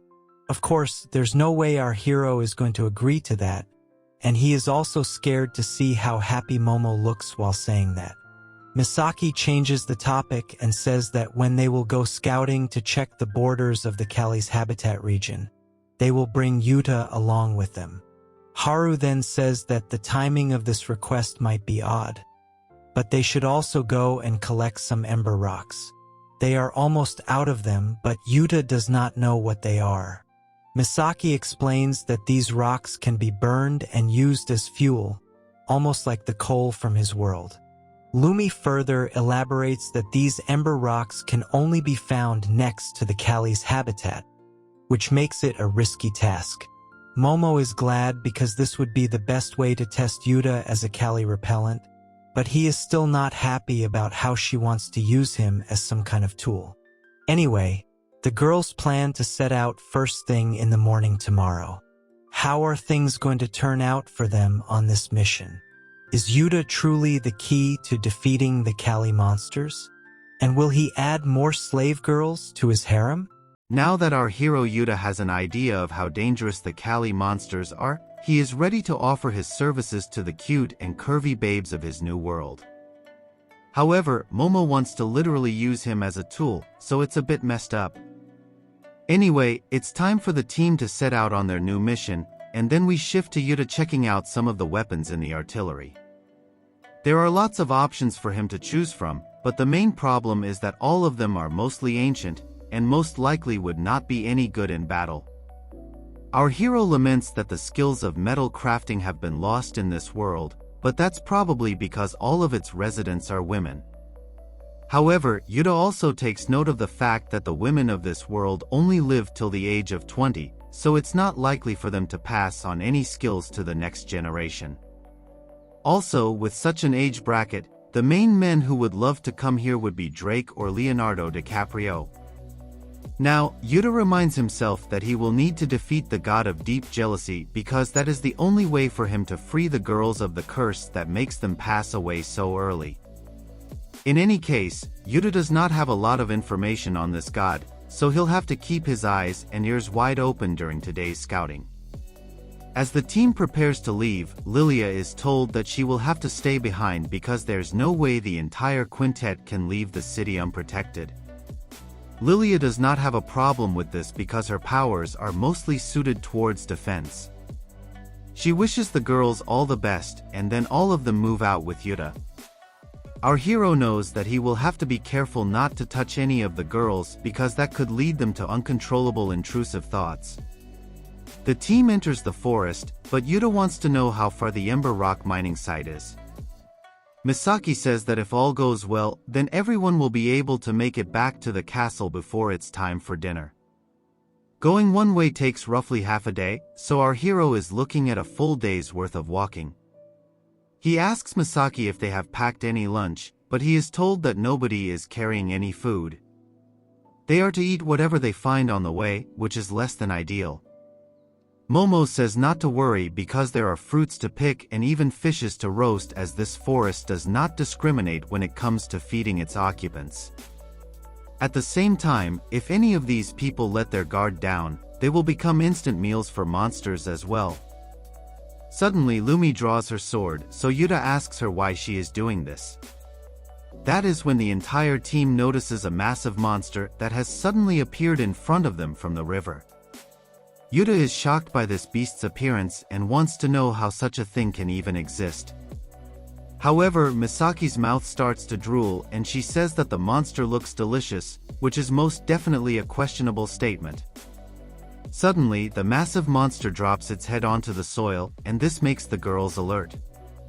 They tell Yuta that this is a Giga salamander which emits a poisonous fog when it comes to the land.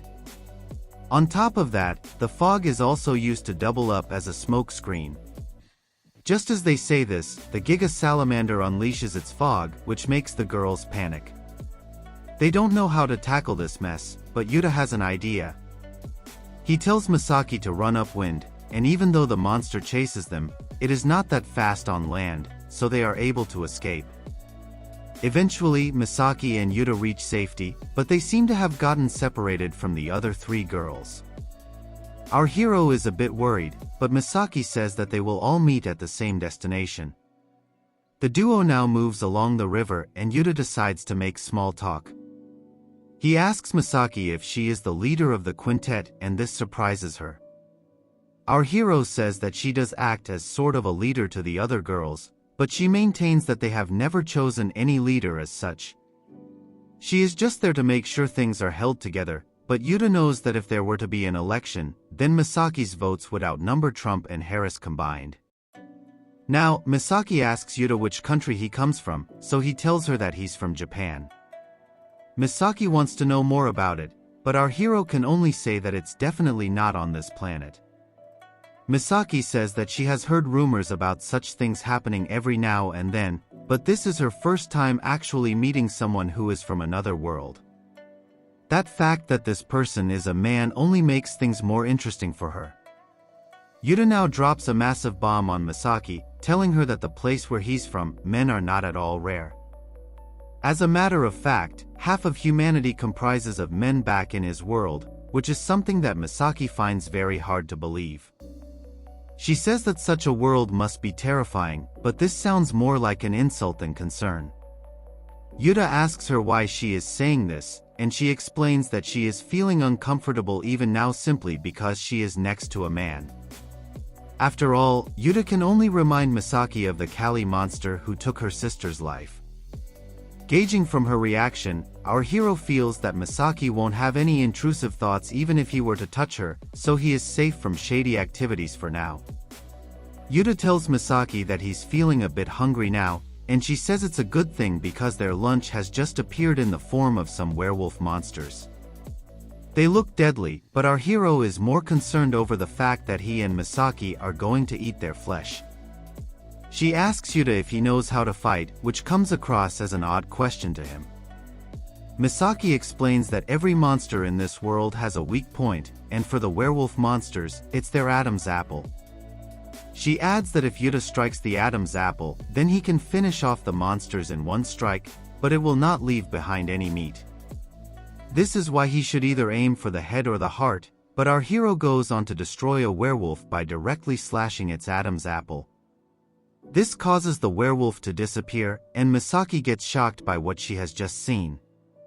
She berates Yuta for not listening to her instructions, but he tells her to shut up because he has no intention of eating a werewolf's meat. Misaki is confused because Yuta had said that he was hungry, but he explains that he won't eat anything just because he is feeling hungry. Our hero suggests going to the river and catching some fish, but Misaki says that the river is only full of Giga salamanders. Yuta does not like the sound of this, as Misaki takes down another werewolf by stabbing it in the heart. With the monsters dealt with, there is one werewolf body which can be used for cooking, so Misaki tells Yuta not to worry about the flavor of the meat. She is good when it comes to preparing dishes, which means that she does spend time in the kitchen like a useful woman. Misaki says that she will treat Yuta to some werewolf sashimi, but the very sound of the dish makes him feel a bit uncomfortable.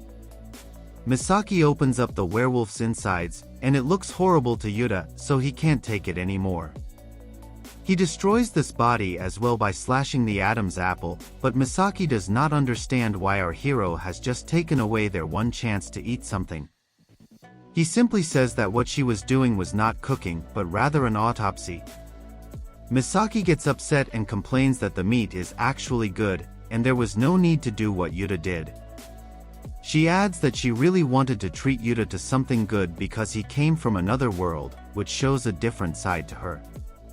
Our hero realizes that he may have made the wrong judgment simply by looking at the appearance of the meat. Misaki turns her head and says that this is why she hates men, which in this case is a fair reaction.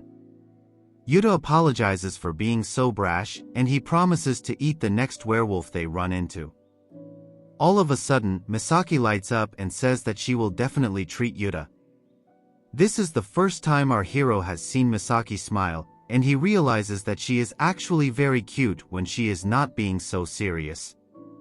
He comments that Misaki does seem to be the reliable kind, and the best part is that she is 18, which makes her the same age as him while also keeping her safe from Drake.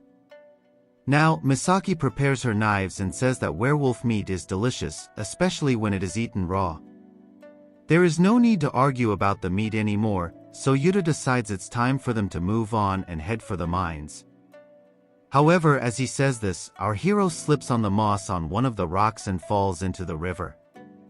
Misaki is a bit confused, and she asks him what he is doing, but he says that he's a city kid, so he is not used to the paths of the forest. He doesn't look very heroic now, so Misaki gives him a hand and pulls him out of the water. However, this does something to her and she lets go of him immediately, thus making Yuta look like a fool twice. He gets upset and asks Misaki why she let his hand go, but then he realizes that he had forgotten something very important. Since Misaki has touched him, her kitty water elixir is now overflowing and she is being overcome by intrusive thoughts. Our hero does not seem too bothered by this, because he knows that he will have to mate with Misaki eventually to save her life. Yuta gets out of the water and stands in front of Misaki, who is going through a lot of feelings right now. She can't understand what is happening to her curvy body, as she has never really experienced such a thing before in her life. Of course, this is simply because she has touched a man, and it leads her to want to engage in shady activities. Yuta is watching her, so she tries her best to control her fingers, but there's only so much you can do to counter intrusive thoughts as powerful as these. Misaki gives into the wet side and starts to feel good, but she is aware that Yuta is watching, which makes the whole thing very embarrassing to her. Misaki knows that she can't be doing such things, but her have a mind of their own. Misaki pleads with Yuta not to watch her in this sensitive situation, and it becomes really tough for her. However, our hero is now more Giga than the salamander they just ran away from. He calmly looks at Misaki and tells her that while she's at it, they might as well save her life. He instructs her to make it easy for his elephant to meet her kitty, but she tells him not to mock her like this. After all, he is the reason she is feeling this way, so she continues to say that she hates males. Yuta says that he is fine with doing shady things only if Misaki is fine with it as well, but she worries about what may happen to her. Even so, she can't help the feeling of wanting to mate, so when Yuta tells her to get up and leave with him for the mines, she is hesitant. Misaki says that she can never allow herself to have feelings for a male, and Yuta casually agrees with her, after which he tells her they must leave now. However, she remains confused, so Yuta gives her a demo of the Tongue Twister 3000. He then tells Misaki that he knows she wants to mate, but she argues that it is absolutely not the case. Misaki continues to blush, so Yuta tells her there is no need to keep up appearances in front of him. After all, since she is feeling so shady, it won't be a problem to prepare her body for our hero. What follows is a range of unspeakable acts, and Misaki can't help herself at all. Yuta tells her to admit that she desperately wants with him, and then he mocks her desires. He wants Misaki to beg him for his elephant, and she is about to say it as well, but then she stops herself. She tells Yuta not to make a fool of her, because she will never beg him or any other man for such a thing. Misaki declares that our hero will never make a fool of her, so he apologizes for getting carried away by his own intrusive thoughts. On that note, he decides they should actually get going now, but before he can walk away, Misaki holds onto his shirt. She apologizes for resisting him and begs him not to leave her in this state. She continues to him to with her and plant his inside her kitty. She even shouts out loud that she wants Yuta and she will no longer keep up appearances. Our hero is proud of Misaki for allowing him to save her life, and what follows simply cannot be put into words. Misaki makes the face of a crazed maniac and says that what's happening to her feels extremely good. She keeps thinking to herself that she is really happy right now, but what she does not realize is that Lumi and the other girls are right there and enjoying the show behind a rock-hard boulder. The girls can't believe what they are seeing, but it is quite clear that Misaki has given in to her base desires. She even tells Yuta that she loves him while they are in the middle of their shady activities. What's even more shocking is that Misaki is the most and composed girl out of the quintet, but as of now, she is the wildest. Of course, watching such intense action makes the other girls also feel some type of way, and looks like a lot of fun to them. Lumi starts to feel her kitty elixir fill up her, and she keeps looking at our hero as if she wants to join in on the fun. Momo is still in amazement over the phenomenon but right now, it's Lumi who needs to be kept in check. She is asked as to why she is behaving this way, but she states that the other girls have no idea about anything because they have not experienced it yet. After all, she was the first girl who got to with our hero, so she is feeling left out the most. She goes on to say that it feels really good when Yuta does shady things to her, and this shocks both the babes. Now, Yuta decides to unleash his own elephant water, and then Misaki passes out from having experienced multiple explosions. Yuta can see that even her neck has a mark around it now, meaning Misaki has been saved from the curse as well. Our hero is glad that he has been able to rescue two cute girls, but the problem is that this is a rather tough task. Meanwhile, the other girls who have been untouched continue to wonder if it's really as good as it looked right now. However, things take a turn for the worst when a Kali monster shows up out of nowhere. The Kali wastes no time in launching its first attack, but Lumi and Momo manage to dodge the attack. Lumi gets ready to launch her own attack on the monsters, but she gets whacked in the stomach and is sent flying away. As Lumi crashes to the ground, Momo tries to counter these beasts with her own strength. She is able to put up something of a fight, but laments that it was really careless of the girls to have gotten so engrossed with the act. She tries to knee the Kali monster, but this doesn't really do anything to it. Instead, the beast opens its mouth and reveals a weird worm creature that springs out of it. The Kali monster now tries to put this work into Momo's mouth, which is disgusting even from a Diddy angle.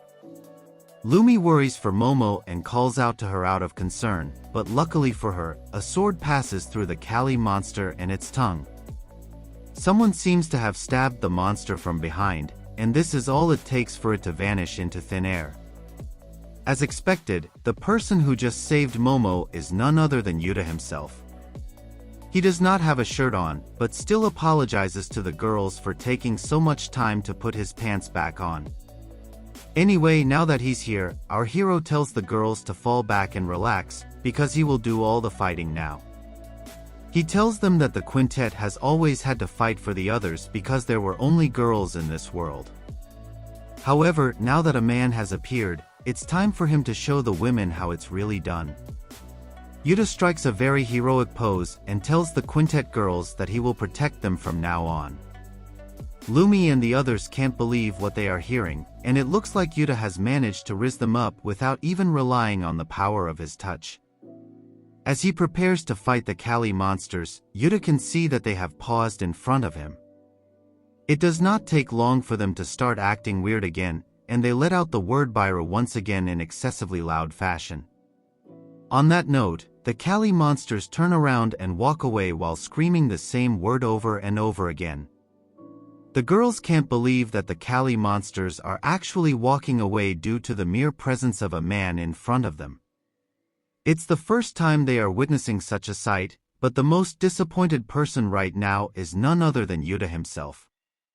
He did not expect the monsters to turn their backs on him so easily, and now he is feeling very embarrassed because he struck a very heroic pose for nothing. Momo apologizes to Yuta for being so unaware of the Kali monsters and letting them sneak up behind them.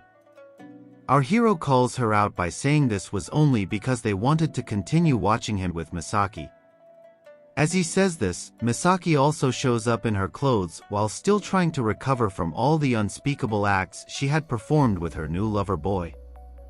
Misaki goes on to hold our hero's arm and tells him that she loves him with passion. The one person who's super shocked by this is none other than Lumi because she was the first of our hero.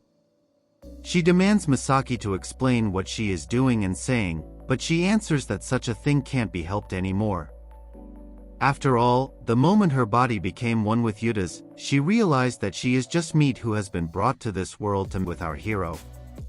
Of course, this is a bit too extreme even by Andrew Tate standards, but Misaki maintains that she will continue to be next to Yuta at all times.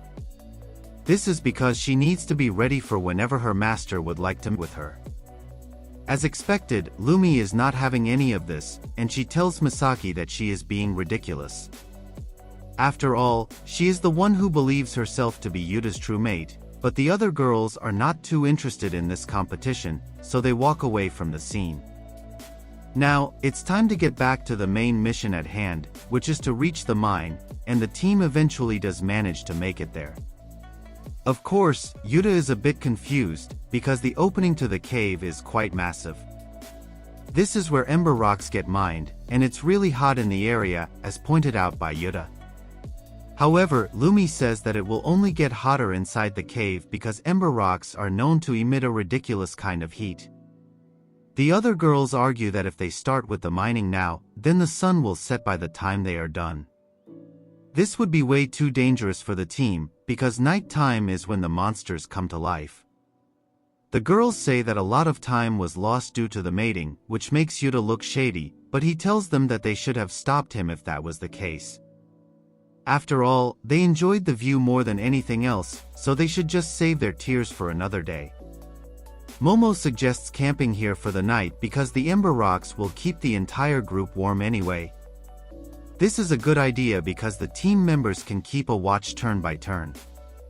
Also, there is a river nearby, so catching fish for food will not be a problem either. Our hero feels hungry again, and he complains that he has only had one fruit the entire day.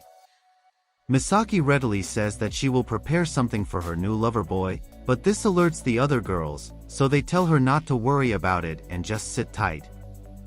She does not understand why people are so skeptical of her cooking, but she plays along and then the team gets busy gathering food for the night. Yuta can be seen getting busy with the fishes, while Lumi sets her eyes on the juicy fruits around the forest. After a long, arduous session of hard work, our hero and his girls sit around a fire to enjoy their meal together. Yuta takes one bite of the fish and he immediately falls in love with it. He comments that it's impossible for a fish to have such fat and flavor in it naturally, so he asks the girls what kind of specimen it is. Misaki calls it the fatty sweet fish, which as our hero rightly puts it, does sound like a rather unappetizing naming sense. Lumi shows up with her fruit collection now, and she tells Yuta that they are quite juicy and delicious, just like her pillows and her kitty. Yuta wants to know what's so special about it, so he takes a bite, but he quickly realizes that there is nothing to write home about the fruit. As is the case with any kind of vegan food, this only sets him up for disappointment. Now, Yuta shifts his focus to Haru, who has some ember rocks in her hand. Our hero is quite curious to know more about these stones, so Haru cracks one open and shows the flames glowing from inside of the stone. Yuta can't believe the amount of energy that is emanating from the stone just by coming in contact with air. Haru states that the ember rocks which they can mine in this area have a low purity level. If they are to consider ember rock crystals which have a high purity level, even the small ones can burn for as long as 50 whole years. Misaki then comments that the rocks live much longer than the girls of this world. Of course, Yuta knows that this is not true, so he decides to reveal the truth to all the girls in front of him. He declares that Misaki will continue to live on for much longer, even after the age of 20. This comes as a huge shock to all the girls, so they demand an explanation for what our hero has just said. Now, Yuta reveals what the bird god named Genius had told him about the people of this world. He states that the reason why the girls of this world pass away at the mere age of 20 is because of a curse inflicted by the god of deep jealousy. The girls are told that if they end up mating with our hero, then they will no longer have a limited lifespan. Momo and Haru can't believe what they are hearing, so they ask the other girls if this is true since they are the ones who mated with Yuta. Our hero simply tells them that they should ask the bird god about this. However, he does add that the marks on Lumi's and Misaki's neck are indicators that they have been freed from the curse. Momo is still in shock because she can finally imagine a life where age is not a barrier to her. Lumi and Misaki don't say anything, but Yuta declares that in the interest of heroism, he must mate with as many girls as he can in this world. Of course, even his elephant has a limit, so he won't be able to save everyone. However, Genius did tell him that the quickest way to save everyone would be to end the god of deep jealousy.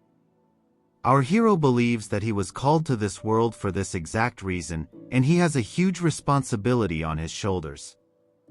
Yuta needs more information of the god of deep jealousy, so he asks the girls if they have ever come across any information about him.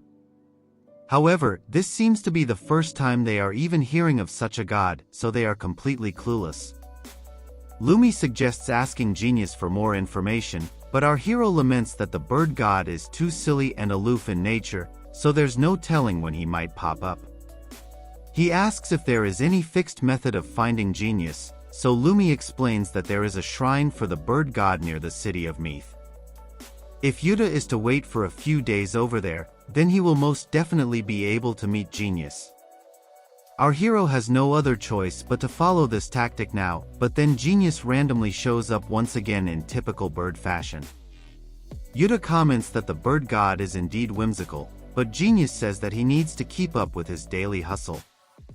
Now, when it comes to the god of deep jealousy, even Genius does not seem to know a lot, but there is a shrine in the city of Lilia which worships this god, so our hero might be able to find answers there. The girls discuss the city of Lilia amongst themselves, and Yuta asks them if it is far from here.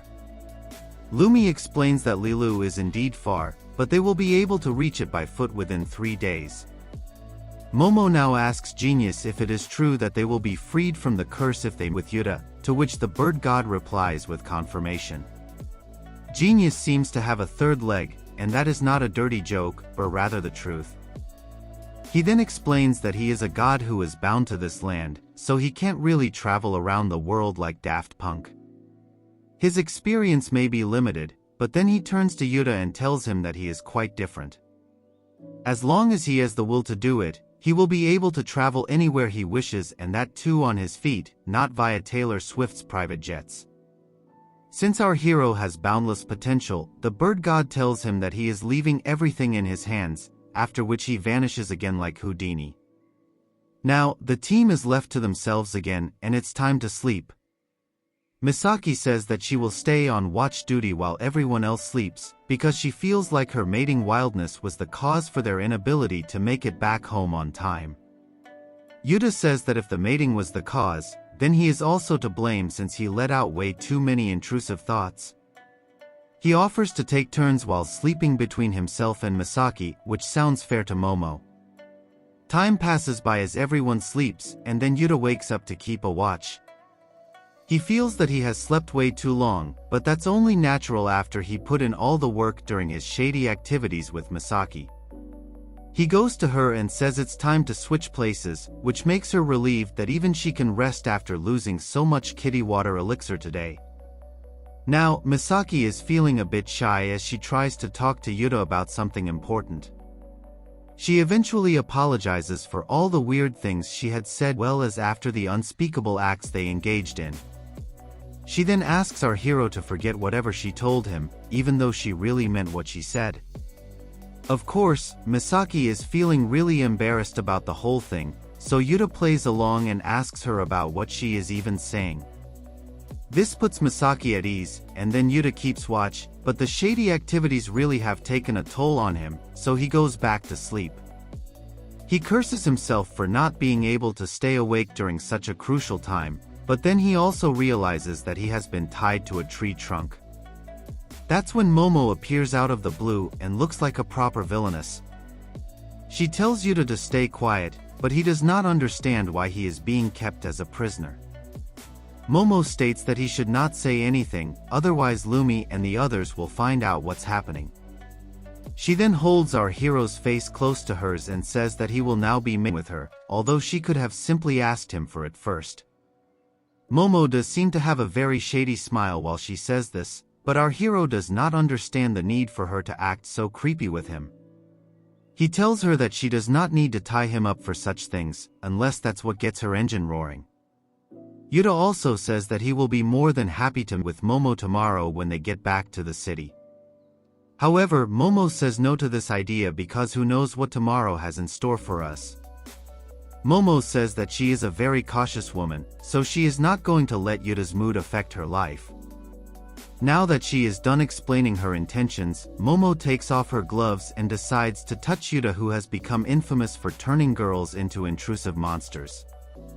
One touch is all it takes for her to fall in love with our hero from a shady angle. The surge of shoddiness fills up Momo's body faster than Diddy's baby oil, and she begins to lose control of herself. She is still trying to figure out what this sensation is, but it is fair to say that the diddler within her has awakened. What follows is a display of her tongue twister 500, but Yuta asks her if she intends on getting down to business. Momo realizes that she got carried away, so she quickly slips it down and takes a look at Yuta's elephant. She is surprised by what she sees, but our hero tells her she should know such things. He then says that since he's tied up, he can't really do anything by himself. Momo will have to do all the work if she wants to get done with business now, so she does as Yuta says. What follows is a range of shady activities, but Momo is not too sure of what to do, so she asks our hero for further guidance.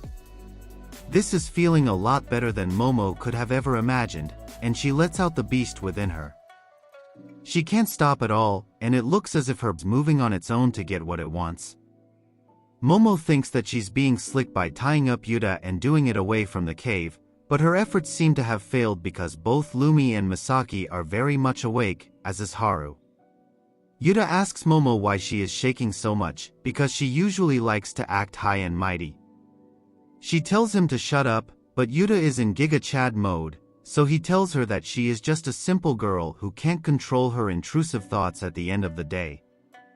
Momo tells our hero to shut up again because she is going to explode, but he does her one better and says that even he will unleash his elephant water into her. She begs him not to do it, but he says that she is the one doing all the moving, so it's not like he can stop it if he wants to. A massive explosion follows, and Momo passes out from the intensity of it. She wheezes away from all the insane sensations, and it doesn't look like she's going to get up for a while. Yuta is pleased to see what he was able to do to Momo, even though his hands were tied up.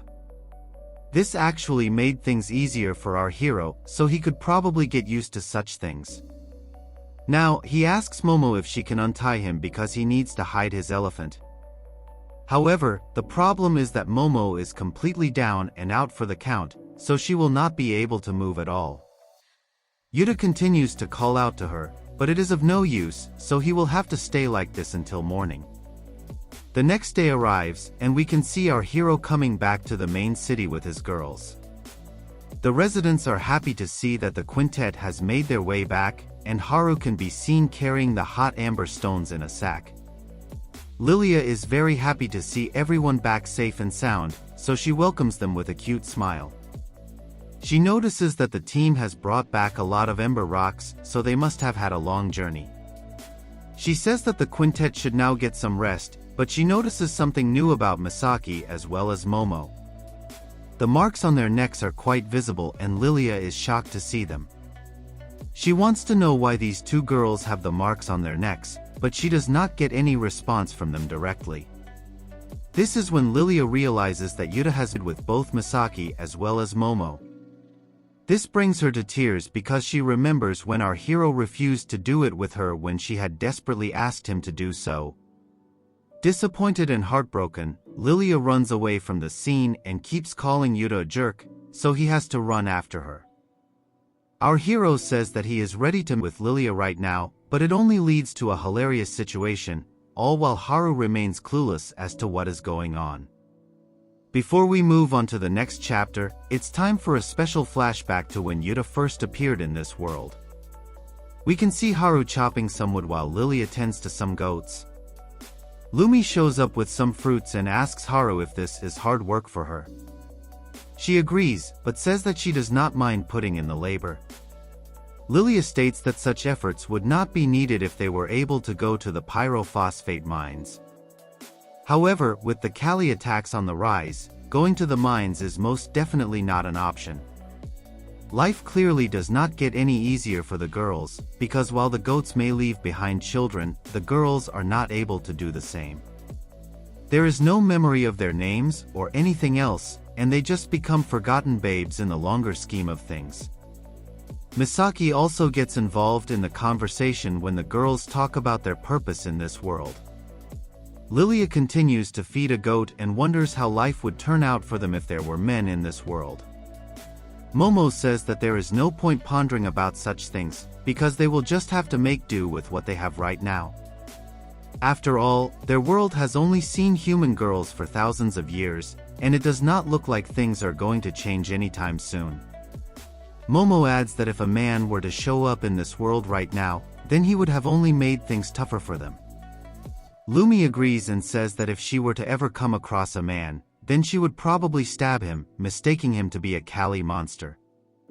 Lilia has a different opinion because she feels life would be better with men around, proving herself to be a worthy woman.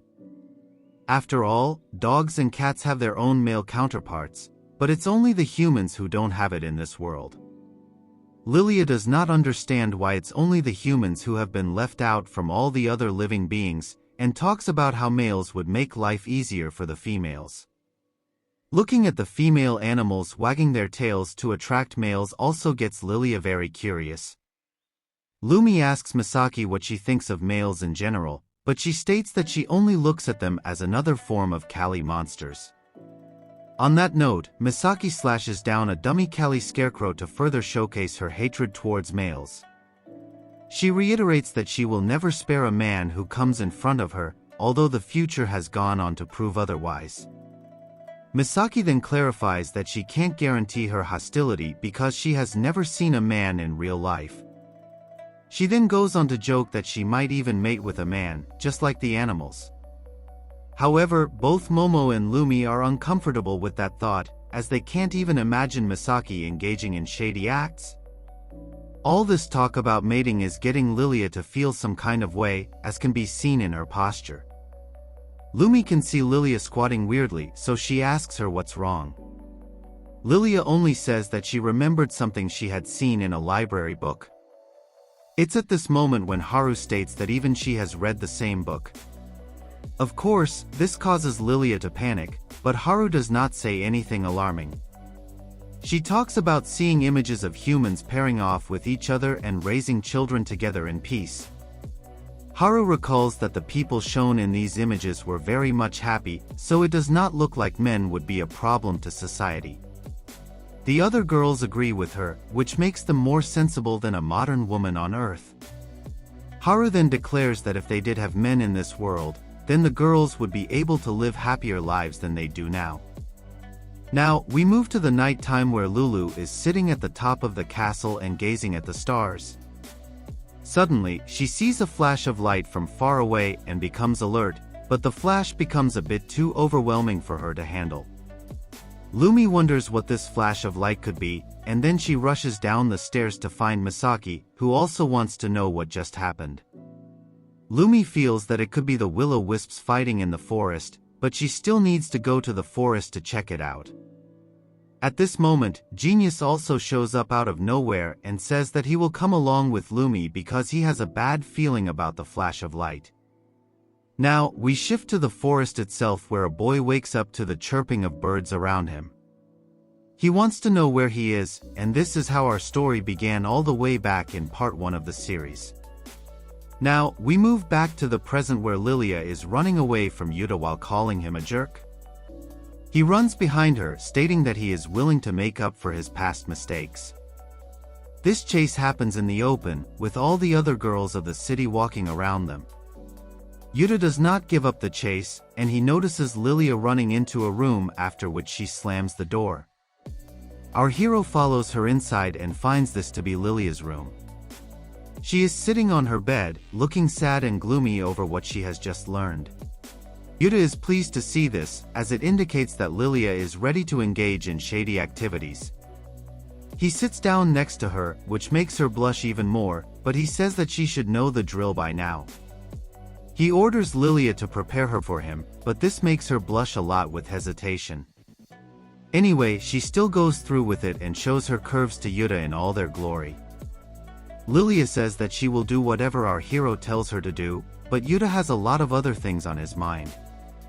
His mind is feeling dizzy because of Lilia's citric scent, and he still can't believe that his body count is increasing so rapidly when he was just an untouched boy a day or so ago. Our hero also dives in for a proper feast as Lilia tells him that she can't control her urges any longer. She continues to beg Yuta for his elephant, so he asks her how desperate she is for this. Lilia reveals that solo missions don't work for her anymore, so she needs her master to with her, otherwise she will pass away.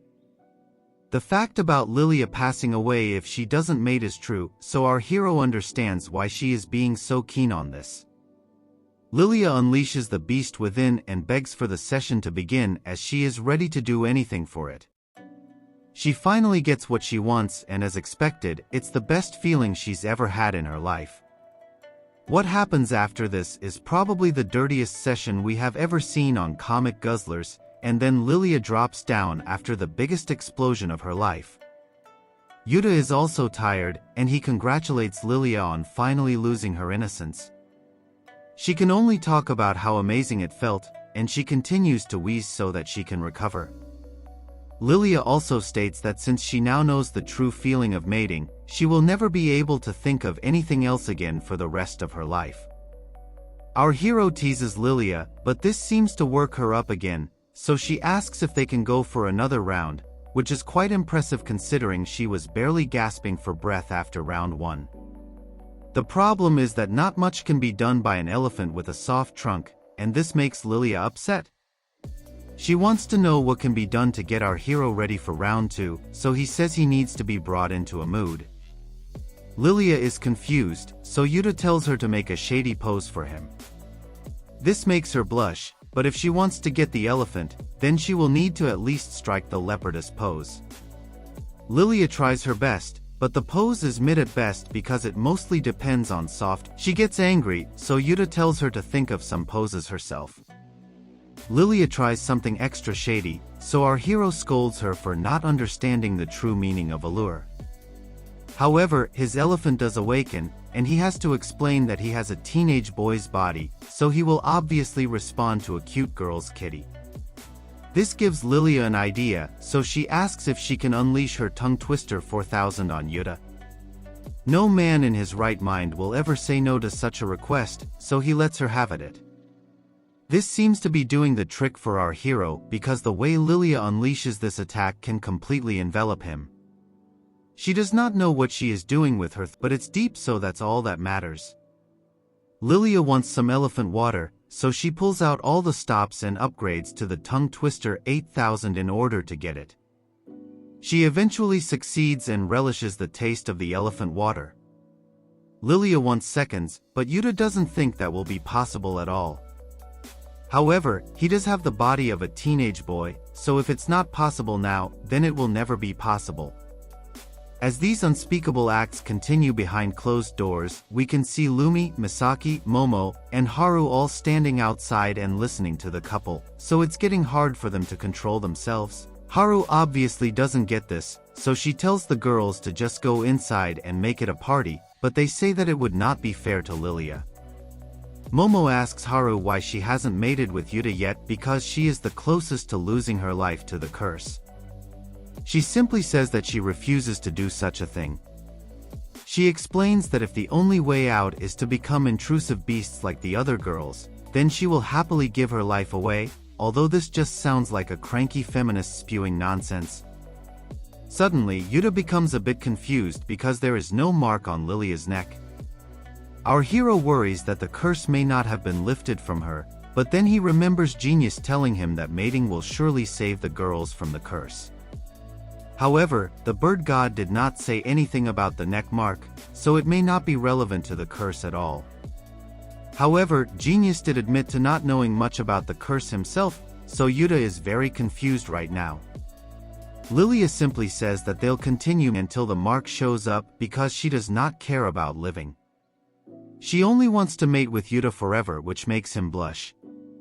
It's quite an achievement to make a Giga Chad blush, so Yuta asks Lilia why she is only interested in mating and not romance.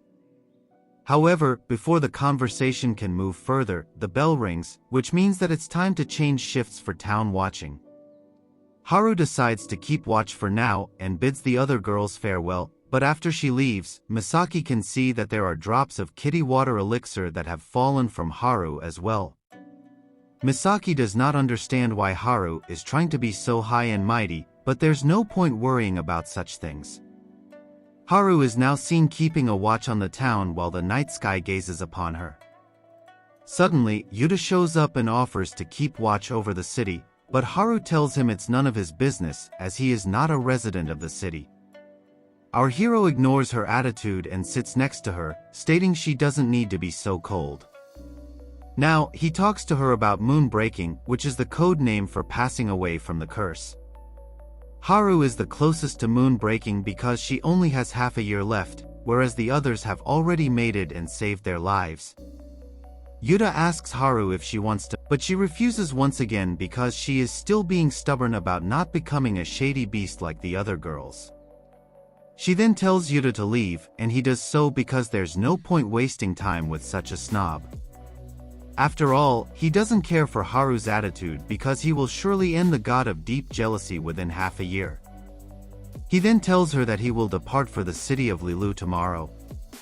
As he leaves, Yuta reassures Haru that he will not let her moon break while he is around. This makes her smile, but then the ball on her head suddenly breaks into two. This is a sign of moon breaking, but Haru still has half a year left, so it does not make sense to her. Now that the moon breaking has begun, Haru can only watch on as her body begins to glow, indicating that her end is near. She falls to the ground, but there is something that she needs to do, so she calls out to Yuta immediately. Our hero rushes to the scene, wanting to know what Haru has to say to him, but he is shocked to see her in her current state. Not knowing what to do, he asks Haru to stay with him, but she says that her moon breaking is happening now. Our hero can't believe what he is seeing, and Haru states that it has come quite early for her. Yuta panics, so he calls out to the other girls to come here and help him out. Of course, there is nothing that they can do either, so they simply gather around Haru to offer her some comfort. Misaki holds Haru's hand and comments that while it may be common for moon breaking to happen a bit earlier or later, it is quite rare to see it happen half a year in advance. Yuta wants to know what can be done, but Momo says that there is nothing to do about moon breaking. Our hero does not want to just stand there and watch Haru disintegrate, so he wonders if he will be able to save her by now. As he is considering it, Haru tells him that she knows what he is thinking. However, she does not want to live with shame, so she asks him not to do it. Yuta can't understand the logic behind this, but then again, if Haru is not keen on mating, then he can't really force it on her. Now, Misaki decides to pray for Haru and offers her a blessing, but Yuta can't get over the fact that the girls have accepted an end for their comrade so easily. He seems to be getting a bit too emotional, so the girls tell him to relax. Lumi asks him if he knows the number of people she and the Quintet members have had to see off this way. In the city of Meath, the girls have to say goodbye to one person a week, and when there are overlaps, the number can go as high as several girls in a single day. Lumi adds that the people of Earth could probably live until the age of 80, but this is Drake's fantasy land, so the girls are used to saying farewell at the age of 20. You could even say it's God's plan. Momo states that if a girl gets ended by a Kali monster, then they don't go to heaven and their bodies don't disappear. In the case of moon breaking though, the victim goes to heaven and their body disappears.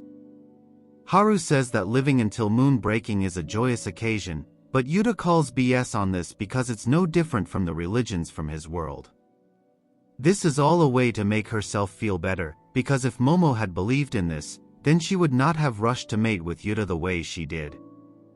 However, telling the truth may only cause further panic, so our hero decides not to say anything out loud. He can't grasp the concepts of this world, and that's when Haru tells him that she's sure he may be finding all of this to be very absurd. She then says that since Yuta has seen through all this madness, he will be the only one who can save the world. She wants our hero to make her world a place where people can live full lives in peace. This makes Yuta emotional, and he promises to correct the world for Haru. She has one final request for him, which is to touch her, so that she can see what all the fuss is about. Our hero does it and Haru can finally understand why the girls went so crazy for him. Haru smiles and says that she is very happy, but then she vanishes and Yuta's eyes are filled with tears. He realizes that Haru wanted to show him the madness of her world, and she has entrusted it to him to save her people. She might have been stubborn, but she was definitely noble, so Yuta will surely correct this world and save everyone from the curse. Misaki and the others begin the cleanup job, and they do it so casually that it makes Yuta figure out how much they are used to it. After all, if they would grieve at least once every week, then it would make their hearts really weak. Of course, we do see all the girls crying because they were close to Haru, and this is a very sad moment for them all. After the sadness that just made this story more emotional than shady, we now see Lumi visiting Yuta with his lunch. She tells him that there should be enough food to last for a while, which makes sense because Yuta will be gone for at least 2 or 3 days. Yumi is a bit upset that her lover boy is leaving town, but Yuta doesn't really want to just sit there and do nothing. He needs to learn as much as he can about the god of deep jealousy, and going to the shrine is his best bet to get that information. Lumi knows this, but she is concerned that our hero is going alone. Yuta reminds her that she and the other girls will need to stay back and protect the town, especially now that they are down one member. It's best for him to be the only one in danger if things were to go sour. At this very moment, Lilia enters the room all happy and joyful to meet her lover boy. She says that the girls are throwing him a farewell party, so he should come to Misaki's roof right now.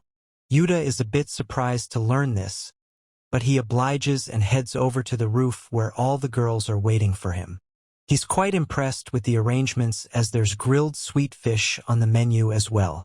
Lumi tells him that there are tree nuts as well, but the only nut Yuta is interested in is the liquid kind.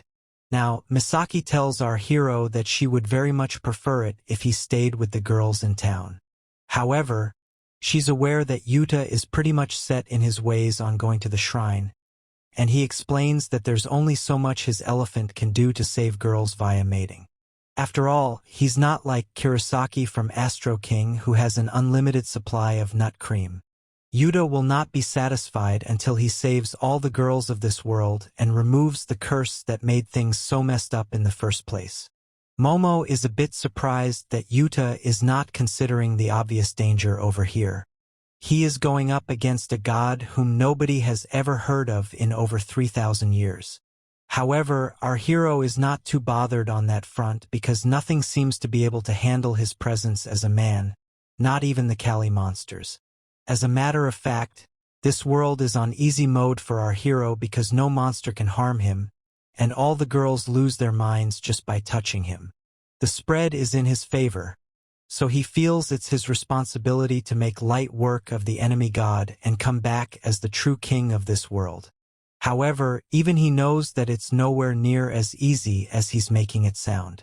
On that note, Misaki brings out a bottle of booze and says that it's time to send off our hero with laughs and smiles. The name of this drink appears to be mead, and Misaki says that if you drink this, then it is believed you will eventually find your way home. Now, all the girls raise a toast to Yuta and his hopefully triumphant return to town. As they drink to their heart's content, the girls start to feel the effects of the mead almost instantly. The girls seem to find this extremely delicious, but Yuta is still a bit skeptical, so he confirms that this is just booze. Of course, the girls don't know what booze is, so they tell him it's mead. Yuta then realizes that he has no need to worry about alcohol and social restrictions because he's anyway gone past all that by doing shady things to all the girls. After taking his first sip, even Yuta is shocked as to how good it tastes. And then Lumi reveals that they only save this drink for special occasions. The drinking continues, and soon enough, Yuta finds himself a bit too intoxicated by the mead. He once again asks if this is pure alcohol, but it's not like the other girls are in their senses either. Lumi repeats that this is not alcohol, but rather mead, although it's pretty much the same thing. Now, Lilia smacks our hero's head with the bottle and tells him that it's not even over yet. She gets upset, thinking that her lover boy does not like her mead, but her breath reeks of booze, so Yuta points it out. The madness continues, but then Yuta takes a look at Misaki, who is crying over his departure. She tells him that she does not want him to leave at all, and then she starts crying like a rowdy drunk. Our hero realizes what's going on, but before he can offer any consolation to Misaki, Lumi approaches him from behind, but not to peg him. Instead, she holds a knife to his neck and asks him which of the girls he prefers the most. She will not accept a delayed response, which makes Yuta wonder how effective this mead really is. Lilia joins in on this, and both the girls argue over who Yuta likes better. Of course, our hero is in no mood to discuss this, and it leads to a rather hilarious situation. Emotions run high, and then Misaki decides to just step in and lock lips with her lover boy, rather than arguing with the other girls. She tells him that she was brought into this world for the sole purpose of mating with her lover boy, and even goes on to declare that Yuta does not need to be in love with her. This is extreme submission and a lot more than any pick-me girl would normally do. Misaki goes on to say a lot of shady things, so Yuta tells her to stop drinking before all her intrusive thoughts erupt out of nowhere. He tells Misaki that she will be pretty embarrassed after sobering up, so she should watch what she says. Momo adds to this by saying Yuta's only redeeming quality is that he is a man, but we all know she's just trying to act tough. She finishes her drink and compares our hero to mating machine, after which she says it's time to get shady. Of course, Yuta does not appreciate being treated like a living turkey baster, but it's too late to escape the clutches of the shady girls now. He realizes that immediately as Lilia attacks his elephant with the new and improved tongue twister 9000 Hawk Tua Deluxe. She even makes a cute face while doing such a shady thing, so our hero admits that Lilia is way too good at this. After one release, Lilia thanks her master for dessert, but this only kicks off a shady chain of events as Lumi starts to lose control as well. She gets ready to do the unspeakable, but Yuta wonders if everyone has forgotten that he is about to set out on a god-ending quest. Lumi basically has a waterfall dripping out of her kitty cat right now, so she tells her lover boy that she can't control herself anymore. Our hero once again asks her if she even knows what his mission is going to be, but then Lilia tells him to have some more mead. After all, he can't keep shooting unless he stays well hydrated, but Yuta is not sure what kind of shooting he should be doing in the first place.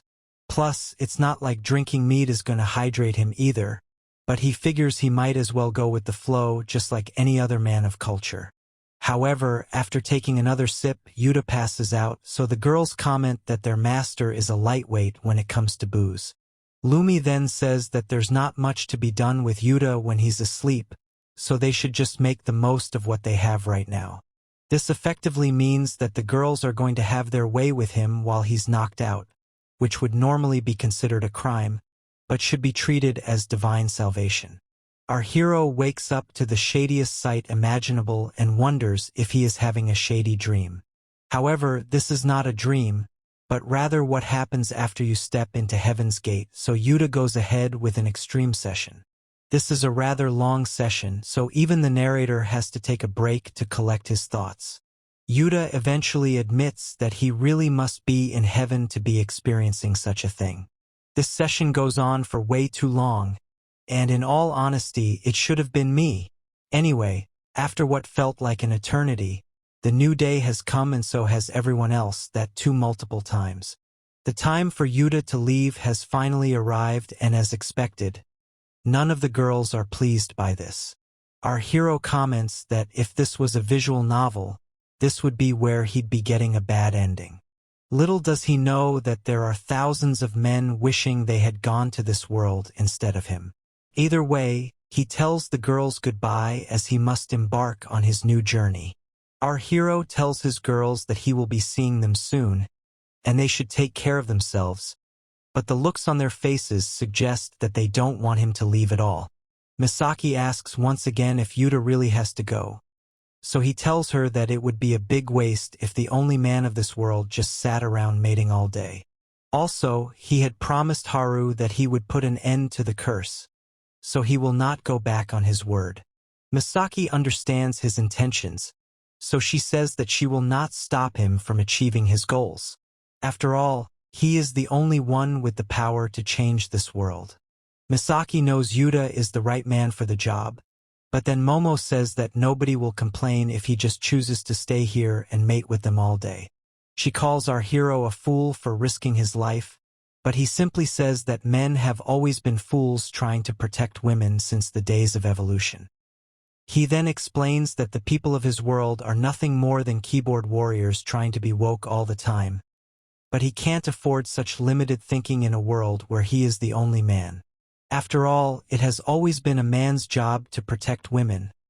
Otherwise, the human race would have never survived for as long as it has. Yuta states that if the road ahead is dangerous, then it makes more sense for him to keep going. Momo is upset to hear this, but she knows our hero is right. Now, Lilia tells Yuta that he should just come back to her, and the tears in her eyes suggest she is really trying hard to be strong. She becomes emotional and says that she won't be able to mate anymore if Yuta doesn't come back. But this only makes him wonder if mating is the only thing on Lilia's mind. Lumi, on the other hand, can't stop crying, so Yuta simply tells her that he will be leaving now. She tells him that he has to make it back, no matter what, but her emotions seem to get the better of her. Lumi cries aggressively and apologizes for making this so dramatic for Yuta, but then she drops to the floor and continues crying her lungs out. She tells Yuta to leave, but Misaki can't just stand there and watch this. She then tells Lumi to pack her things and go with Yuta, which comes as a bit of a surprise to her. How is our hero going to succeed on his mission? Will Lumi now become his ultimate slave girl on this journey? Like, share, and subscribe if you also want to be sent to a female land where you're the only male. Keep showing love to this series because there are tons of chapters for me to cover, and I'm happy to make more videos if we keep getting views. Okay then, I'll see you in the next one.